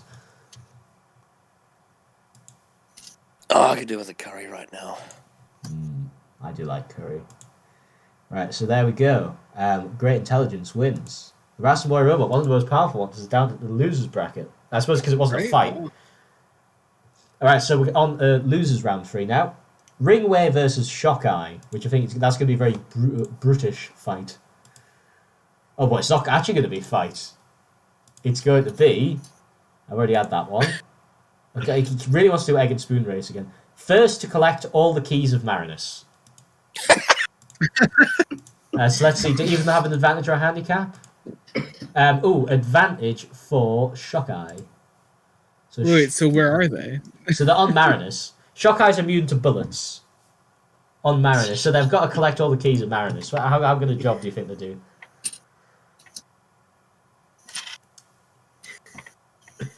Right, so let's start. So you got Morpheton. So I think Shockeye is getting completely sucked in by the hypnotism. oh yeah, no, because they just say, "I want the biggest kitchen with all of the finest ingredients," and that's what they give him that convinces him. Whereas I think Ringway just doesn't actually enjoy anything about life, so he's able to see through it pretty easily. Yeah, I think Ringway actually has to win this. Yeah, I think Ringway. Yeah, I think he manages to. How does suss Ringway out- But how's he keep last winning? this long? I don't fucking know. Well, let's see. Does Ringway manage to get all the way through? So in the Screaming Jungle, the plants kill him. They both die. Yeah, they both die. But Ringway did get further. I think no matter what, Shockeye gets stuck on Morphin anyway. So Yeah. So I think doesn't matter. Ringway gets further. So maybe I should put it who gets the furthest on the keys of Marinus. If it's like a video game kind of thing, and I think definitely Shockeye gets further on the keys of Marinus. I don't know. No, Sorry, no, it's gets- Ringway rather. Yeah. So I think that's a victory for Mr. Ringway. So Shockeye's out. Ringway. So Ringway won. He's like in the losers semi-final. Right, so Dalek Hentai versus Mr. Sin. They will be having a fight. Handicap for Dalek Hentai, handicap for Mr. Sin. So they're in Chaser's mansion. That's from the Seeds of Doom. Dalek Hentai has a Quark fighting for him. And Mr. Sin has a monoid gun, which that's difficult because they're quite big. They might be a bit too big for Mr. Sin. And so they both have a handicap. How ironic is it that Dalek hentai has the monster that's meant to replace the Daleks in the show? Well, there's so many monsters meant to replace the Dalek. I think every Now we need monster now we need Quark hentai. dominates me. Ooh. Oh, guys, so- we're making Antonio lose it because of Seeds of Doom. So the disadvantage for Dalek Hentai is that he's been exposed to the Keller machine, and Mr. Sin is distracted by a woman. Again, yeah, he loves his woman. So they're in Chase's mansion having a fight. So Dalek Hentai has a Quark, and Mr. Sin has a monoid gun. Here's the thing, I don't think the Quark can kill Mr. Sin because they're two robots. No, but I think you've got to remember about the Quark. The Quark can just make a massive explosion, which would just blow up Mr. Sin to smithereens. And I think the Quark manages to do it faster because Mr. Sin is struggling to hold the monoid gun. Here's the thing, Mr. Sin can just drop the monoid gun, throw his knife at Dalek Hentai through the heart as he's crying over his fear of the Keller machine. That is true, but do we think that is the Quark faster at killing Mr. Sin, or can Mr. Sin get to Well, Dalek? I mean, the Quarks are also useless. Let's set the scene. Something to keep in mind though is that the Quarks are also useless without orders, and if he's distracted by the Keller machine, he can't really order the Quark to do anything. Well, let's set the scene. So let's say they both start at different wings of the house. So I think Dalek Hentai probably stays in the same place because he's a bit nervous, a bit panicky. And then you've got to bear in mind the crinoid that's on the building will actually be trying to attack Dalek Hentai because he's organic, whereas he won't really care about Mr. Sin. So he probably does. So I think. So I'd say that maybe Dalek Hentai orders the Quark to guard the door, but then maybe Mr. Sin finds a different way into the room. Like maybe he goes up through a dumbwaiter or something. Or just Dalek Hentai just gets killed by the crinoid. Well, I reckon he's distracted by the crinoid but doesn't get killed. And Mr. Sin finds a different way into the room, like he maybe comes up through a dumbwaiter because it's a kind of posh house that'll have something like that. He comes up the room, so the Quark's guarding the door, but he comes up a different way and then just stabs Dalek Hentai in the heart and wins. That's what I'd say happens. Any disagreement with that? I agree with that. Right, so Mr. Sin has knocked Dalek Hentai out of the tournament. A Rastan Warrior Robot versus the Android. The battle of the droids. Ooh, Saucy. I think the Rastan Warrior Robot wins, no matter what you do. They're not having a fight though. Oh. It's not a fight. Instead, it's going to be. Well, we've already had that one. A dance off. I don't think. I think the Rastan Warrior Robot's gonna win. Advantage for the Rastan Warrior Robot and nothing for the Android. And so the Rastan Warrior's advantage is it has glasses that control bindsides. So that doesn't really matter. And let's just see the location quickly. I think we know the winner of this one. Let's have a different place. We already had that. Then not Chase's Mansion again. They're in SS Madame de Pompadour. So they're having a dance off on the Madame de Pompadour. And the Rastan Warrior Robot can move and is in tight spandex. And whereas the Android can just swivel its head a little bit. It'd just be like swiveling his head like do do do do do do. Meanwhile, the Rastan Warrior Robot's like probably just like sliding around everywhere. Like it's probably not a very creative None dance, of these dances, but it is a dance. Neither of the dances are going to be good. They're both going to be like extreme white people dances. Well, I mean, the Rastan Warrior Robot can do the big jump thing that it does. And it qualifies more of a dance, like, than a spinning head. And also, I agree with Crinoid Roots here. Rastan Robot thick, so they get them moved. Yeah, so I'm going to say the Rastan Warrior Robot twerks, and then it wins. Yeah. Based on the Yeah. twerk. Definitely. So yeah, a twerking Rastan Warrior Robot defeats the android that literally is physically impaired from dancing. What a scene! This one needs an edit, Antonio. The dance off between the Rastan Warrior Robot and the android on the android will be confused because it's on the wrong game show. Yeah, they're doing like what's a game show where they're dancing? Strictly Come Dancing.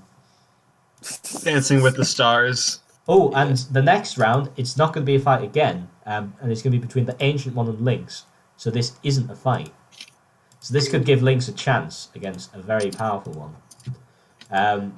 There's an advantage for Lynx and a handicap for the Ancient One. They are trying to replicate the Mona Lisa from memory. And they're doing this in Project Inferno. Lynx's advantage is that he's possessed by the Cheetah Planet, which doesn't really do much.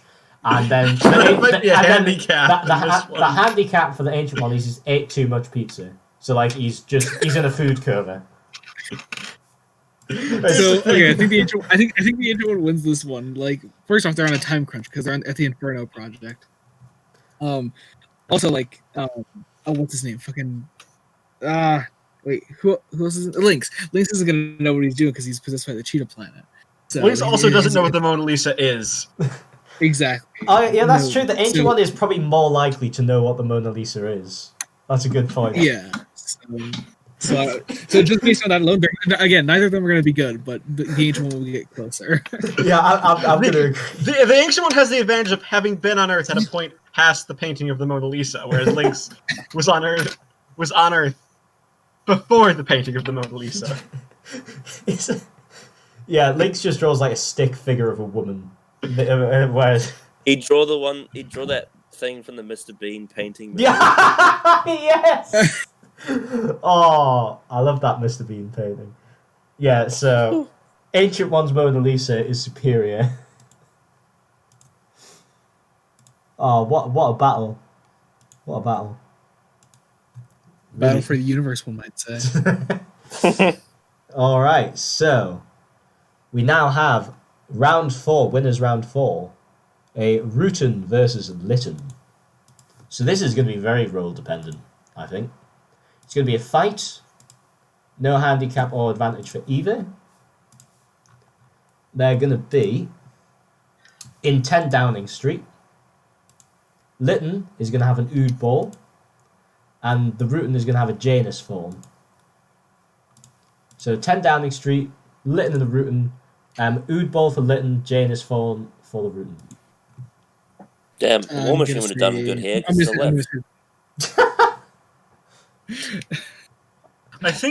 Rutan is winning. Yeah, the Rutan's probably got this. Again, all he's got to do is either turn into someone who can turn into Leela, blow the Janus Thorn at yeah, that's a good idea because they've met Leela, so they'll know how to transform into her. Yeah, then can use question: are Slovene there? No, I'm just going to say it's a regular day on 10 Downing Street with Harriet Jones as Prime Minister. So there is going to be like Secret Service people there. There can be like MI5 and stuff. You know, who might be trying to like contain the battle. So even then, like the Rutan could like turn into like one of those like MI5 people and like pretend that Lytton's an intruder and have them kill him. Yeah, I think that's probably how it goes. To be fair. Yeah. Yeah, Lytton tries his best to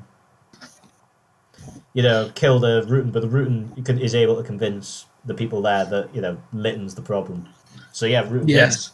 It's the shape shifting that clinches it, really. And Lytton's already a known criminal on Earth, isn't he? Yeah, that's true. It's like the notorious like East End's organized crime, kingpin in 10 Downing Street. Big F for Lytton, finally defeated. It's right. He gets to go into the losers final. Dead Tony Blair. I mean, sure, he could be in the cupboard with Hitler. So, the Meddling Monk versus the Great Intelligence. Interesting matchup there. Ooh. So it's going to be a fight. No handicap or advantage for either. They're going to be... I've already had that one. Let's have something else. In the Celestial Toymaker's domain. The Great Intelligence wins. The Meddling Monk has pickled onions. The Great Intelligence has an Ice Warrior gun. So they're in the. I'm sorry. The Great Intelligence wins. It just creates a Yeti, or controls one of the toys, and just gets the monk dead. I'm gonna agree. I'm gonna say it controls one of the This toys. is a really easy win for the intelligence. Like, I reckon the Great Intelligence is probably from like a similar kind of race to the Celestial Toy Maker, and so I mean, so it was control. hello. May I introduce you, gentlemen, to Millennial Rights? Does that confirm that they are the same kind of species? It confirms that the Great Intelligence is a Lovecrafty thing, yeah, outside of the universe, like the Toy Maker. So yeah, I'm gonna say that it's able to control some of the Toy Maker's stuff to kill the Meddling Monk, and the Meddling Monk can't fight it off because all he has is pickled onions. So he just left for us pickled onions in a cloud before it comes and strangles him. However, if the Great Intelligence shoots it with the gun, does that mean the Meddling Monk will regenerate and then have another go? That's true, actually. You need to keep killing the Meddling Monk. But I think it's still do it because but even then, like post regeneration trauma would get in the way of him like actually doing anything about it. Oh, true. And then also you could just do the whole thing that happened in the Impossible Astronaut. So what do we think the Celestial Toy Maker does? Do you think he kind of sides with the Great Intelligence because they're the same species, or is he a bit pissed off that the Great Intelligence is kind of barging in on his territory? I think he's pissed that there's a Time Lord in his domain, so he probably side with the Intelligence. Yeah. Yeah, a Time Lord in his domain that isn't the Doctor. Yeah. Yeah. I'm gonna agree. I think Meddling Monk loses, mainly because of the location. So Meddling Monk is down into losers. Great Intelligence wins. So losers round 4. So this is the losers semi-finals. So Ringway versus Mr. Sin. How the hell has Ringway made it to the losers semi-finals? And he's got a beatable opponent too. So they're having a fight. And there's a handicap for Mr. Sin. So they're in Stangmore Prison. That's the prison from the Mind of Evil. Ringway has a DMAT gun. And Mr. Sin has the First Doctor's cane. Oh my fucking god. Is Ringway going to win again? I swear to fucking God. And Mr. Sin's handicap is that Doc Holliday just fixed his toothache, so his tooth's hurting. I fucking hate this. Yes. Does Ringway really win again? Yeah, so he's in a prison with Mr. Sin. With a DMAT gun. And basically, Mr. Sin just comes charging up along kind of the walkway between the cells, and then Ringway just shoots him. My fucking god, dead. You've got to be fucking kidding me. Ringway's through to the losers finals, lads. Oh my god. I hate this. Oh, I love it. Come on, I'm actually rooting for Ringway now. I want him to win. Because he's such an underdog. So, Rastan Warrior Robot versus the Ancient One. I don't know how these two have ended up in losers, but wow, this is going to be quite a fight. Because, like, I to be honest, I'd say the favourite going into it is the Rastan Warrior Robot because it can just move so much faster. There's not really much the Ancient One can do. So, having a fight, no handicap or advantage to either. They are. We've already had that one. Let's have a different one. They're in Maxtable's house from Evil of the Daleks. The Rastan Warrior Robot has a Quark. And the Ancient One has a Cerebitron Mentor. So yeah, they're in Maxtable's house. Cerebitron Mentor and a Quark. Rastan Warrior Robot versus the Ancient One.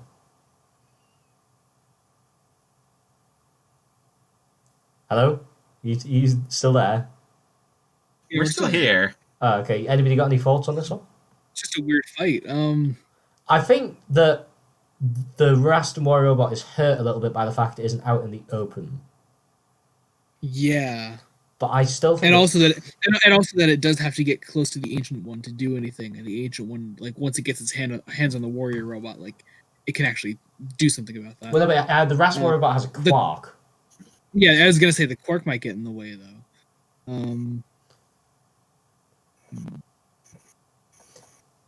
Yeah, I'm gonna have to say I think so. What I think happens is so the Ancient One, he's kind of hanging out in the house, kind of hunting the Rastan warrior robot, and then the Rastan warrior robot kind of uses itself as bait, and then lures the Ancient One into a room where there's just a quark ready to fire the moment the Ancient One appears in the doorway, and then he just blows up into smithereens. Say, yeah, at that point, like the quark is just self-destruct and Oh yeah, that's a good idea. Suicide quark. Yeah. Allahu Quack Bar. Use the quark as a suicide bomber, and then just do all the work for him. Yeah. Honestly, the warrior robot probably wins this. Yeah, just having the quark is such a good one because you can either use it as bait or yourself as bait, and then use that to kill the opponent. Yeah. I think the Rastan warrior robot wins.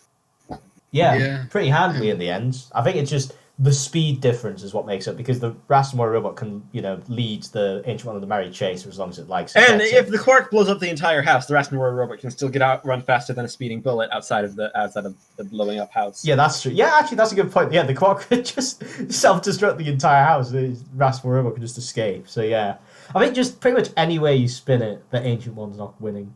But I do think that he probably is lured into a trap and then killed.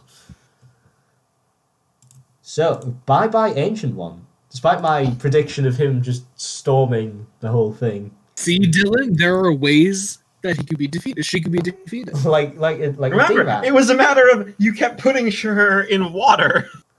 Right, so we now have the Meddling Monk versus Ringway in the losers. There's 2 losers finals. So Meddling Monk versus Ringway.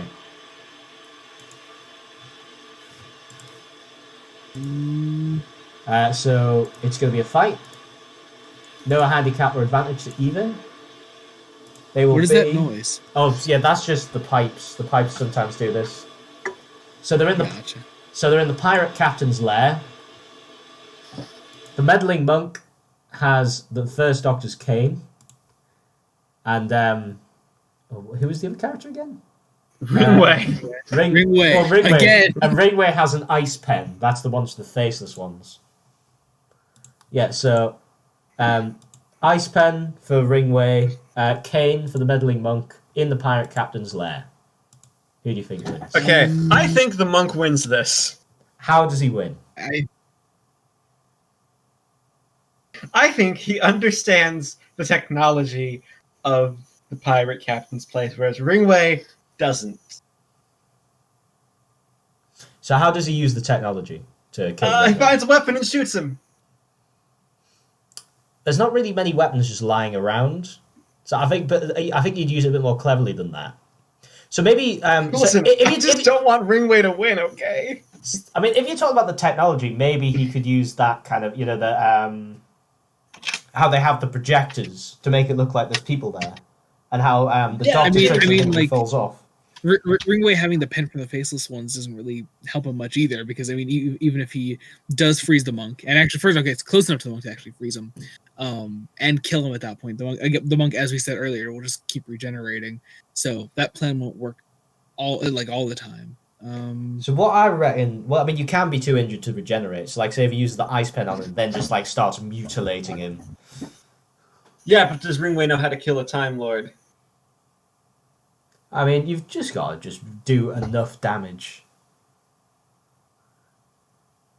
to internal organs, I should think. Specifically, it's the hearts. Yeah.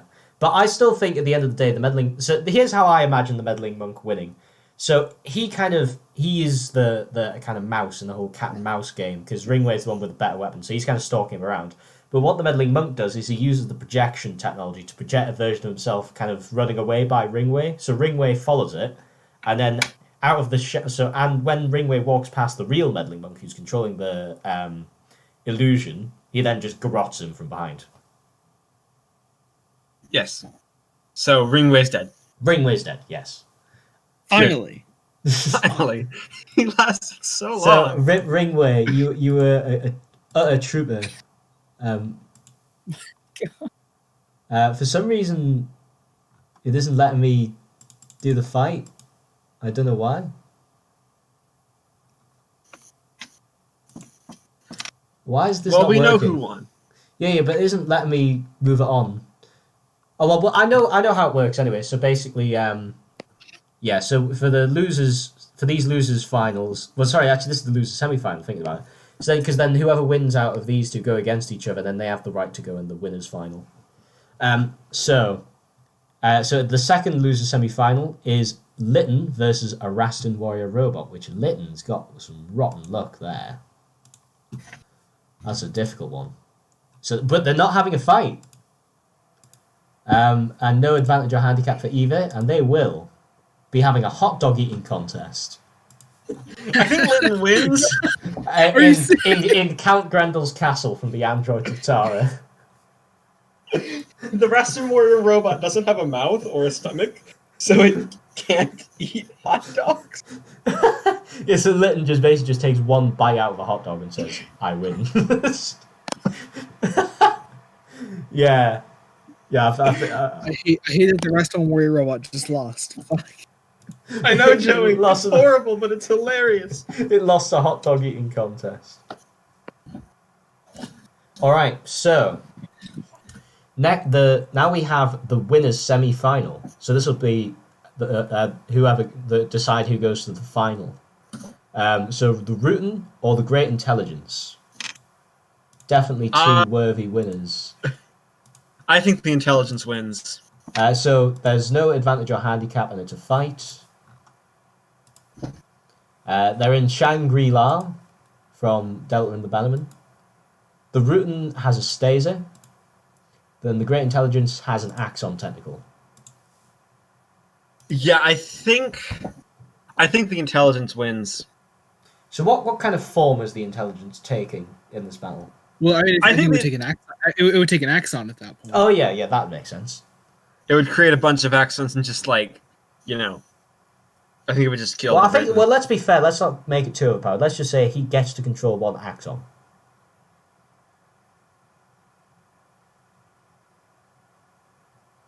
I think the axon wins against the Rutan at that point.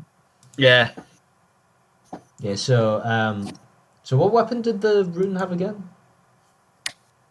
A Staser. Staser. Can a Staser kill an Axon? I don't think so. I mean, because Stasers can kill Time Lords, so they're pretty powerful.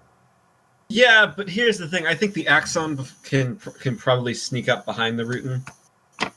Also, killing the Axon doesn't kill the intelligence. That's true, but with the intelligence, we just have to work out, who wins the fight at the end of the day. Otherwise, it doesn't really work.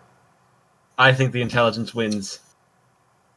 Well, describe how it wins. Just set the scene Easy. in Shangri-La. Okay, we are in the Welsh Shangri-La. This is not Welsh at all. I don't know what this accent's supposed to be. Go ahead, Jacob. Keep doing that voice. I'm Indian from Wales. Oh, I see. I'm looking, and you have the weird person. I think he's called Burton or something. I don't really remember Delta and the Bannerman because it's so shit. And just sort of the Rutan is sort of trying to impersonate a bunch of people so it can hold the Staser because it can't hold the Staser in its tentacles. Yeah, so it disguises itself as a Welshman. As a Welshman. Basically, just the intelligence is smart enough to go behind the Welshman and kill it on sight.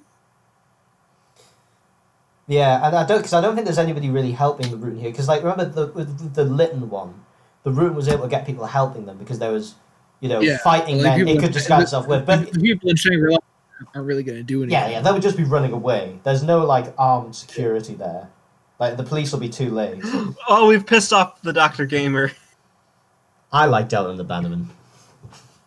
You're wrong. I just like fun. Worst McCoy story.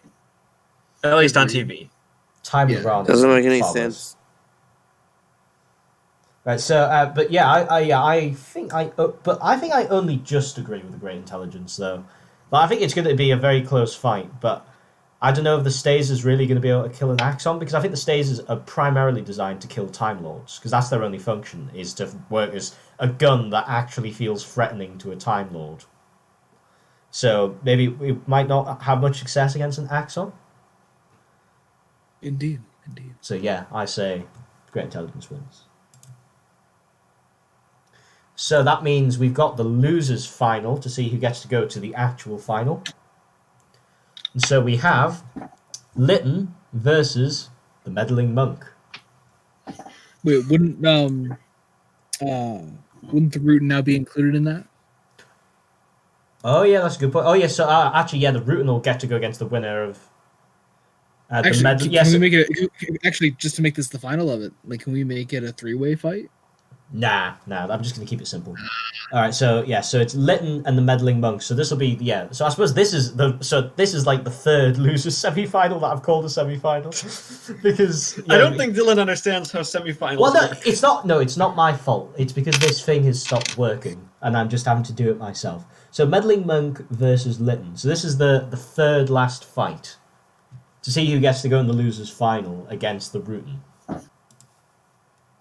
Okay, is it a fight? It's a fight. No handicaps or advantages. They will be in the candy kitchen. Lytton will have a monoid gun.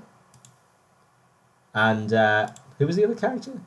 The Meddling Monk? The Meddling Monk. And the Meddling Monk will have the cucumber the second Doctor threatens Shock Eye with. Lytton wins. I think Lytton wins. So, I mean, we were talking about how Ringway wouldn't really know how to dispose of a Time Lord. Lytton knows who Time Lords are, and probably knows a bit about their biology, because bear in mind that part of one of the projects he was working on with the Daleks was we need to assassinate the High Council of Time Lords. So, Yeah. So he knows how to kill the monk. So basically, yeah. So he Yeah. shoots the monk. And as the monk's regenerating, Lytton just uses the gun to just completely mutilate the body beyond regenerative repair. Or he just shoots him a second time during the regeneration. Oh, well, does that work? I don't know. I don't know if that works. Yeah, Okay. that's how the whole impossible astronaut thing works. All right. So yeah, he's so he gets shot basically. So they're in the candy kitchen. And the Meddling Monk comes charging at Lytton with his cucumber and just gets shot. Oh, what a scene. And we've what a already sight. decided the Rootin beats Lytton. No, we haven't. We need to see what... We've already done this Yeah, battle, but, though. no, but there... Yeah, but there are different. There might be there can be different different circumstances. circumstances, Jake. So, Okay. and so actually the circumstance isn't going to be a fight. Lytton versus Rootin. And they're going to be playing chess. They're playing chess in Count Grendel's castle. So let's see if they have any advantages or disadvantages. Handicap for... so, who was the other one? Not Lytton? Oh, the Rootin. Yeah, so the Rootin's got a handicap. The Rootin is turning into a Primord. Now that is actually quite crippling for something like chess, because it completely ruins your concentration. Yeah, because like otherwise, I think the Rootin And would have won. And the Root is losing its intelligence. So, like, it makes some great opening moves, right? Like, it sets up a Queen's Gambit. But then the gas gets to it, and it just doesn't know how to play chess anymore. So I think Lytton wins this actually. Yeah, I think Lytton has somehow managed to beat the Rootin. So there we go. I feel bad. I feel really bad for this next fight because man was an obvious winner. So the final is the Great Intelligence versus Lytton. Wow, what a strange final. Who thought Lytton would make it to the on final? the off chance, on the extremely off chance that Lytton wins this, does he have to beat the Great Intelligence twice now? Yes, he does. So it's a fight. Neither advantage or handicap for either. I think Lytton really could have done with the advantage. And they'll be in the Drashig Swamp. Lytton will have Turlo's Rock. The Great Intelligence will have the Cerebritron Mentor. Right, so I think the intelligence is winning. what form is the intelligence taking? A Drashig. Yeah, that makes sense. So it manages to possess a Drashig. And then Lytton tries to hit it with his rock. And the Drashig just goes, nom, nom, nom. Yeah, it just Lytton is eaten by a Drashig. With the voice of Billy Tracy. Yeah. That was a very anticlimactic final. Yes. Lytton was way out of his depth. That was the worst. That is the How did worst Lytton make it to final. the final round? Just good. Look, remember when he came up against the two most powerful characters he went up against, the Root and the Rastan Warrior Robot. Both times it wasn't a fight. Yeah. There's a hot dog eating contest and chess. So it was a very valiant effort by Lytton, but he just fell short right at the end. And actually, one thing I need to do is Antonio's just sent me an image on Twitter. Well, actually, sent it to me an hour ago, but I've only just saw it. Oh no! So if it's the one I think it is, you may not. Oh no! Should I get it on YouTube? Will it be acceptable for YouTube? Do you think? I mean, yes, because there's not technically anything too explicit. like, it's not like actual like nudity or right, let's see if that's on the screen. Oh. Okay, is so it the Ringway one? yes, it is. So look, that is eyeballs for testicles on Doc Holliday, and there's Commander Ringway ready to shoot it. What a beautiful image! Thank you, Antonio. Oh, that is beautiful. I think that's What are we looking at? So look on the stream, Jacob. I don't have. I'm not seeing it. Well, it's because he hasn't caught up on the stream yet. Oh God! Oh no! It's Doc Holliday's eyeballs for testicles. Oh, Why are Doc Holliday's eyeballs in color? They should be in black and white. Oh, is this the end? Yeah, this is the end. Like, just full stop. Can we get some plugs? Yeah, you may insert a butt plug. Yeah, check out day 14 in 45 minutes on my channel. Oh, you just got fucking wrecked, Jacob. Like, you were like, oh, can I plug, please? And then Billy Big Balls Connor here. All right. Okay, audience, audition. Jacob, plug your own fucking channel. I can do the plugs for that shit. Okay, I have a channel. I also have a blog. He doesn't. I'm actually. When's the next Streams of Doom, Jacob? When's the next Streams of Doom? I actually should probably try to schedule that, honestly. You said you were going to do that for your 200. I was, and then I didn't. Anyway, so plugs for our Security Kitchen Productions. Yeah, Audition for Evolution, that's currently casting. We're only looking for male auditions. Not that we get a ton of female auditions to begin with. Antonio said plug me. I don't know if you mean that sexually, Antonio, but yes, I will plug you if you would like. Subscribe to Crinoid Roots on YouTube. He's great. Also listen to the Scales of Injustice. That's releasing right now. We have commentary startup next year. And we have another Celestial podcast coming out soon with Marcus, Zach, and Brian. I'm recording that tomorrow. And I think that's it. We'll eventually have a retrospective, won't we? And Romantic Crime Chapter 6 comes out on the 17th. So, yeah. We'll also have that retrospective, right, that we're going to do? At some point next month, yes. Okay. All right, so thank you very much for coming on. Yeah, but there was only really one contentious fight, and I don't know, it wasn't the fun kind of contentious, unfortunately. It really wasn't fun at all. No, it was Dylan being a child. I was not being a child. I still think I was completely right, but you know, each one was still defeated in the end, Dylan. Yeah, well, that doesn't matter because Lord Slarr could have been a winner. He could have beaten the Great Intelligence at a hot dog eating contest in the final. You robbed me of that moment.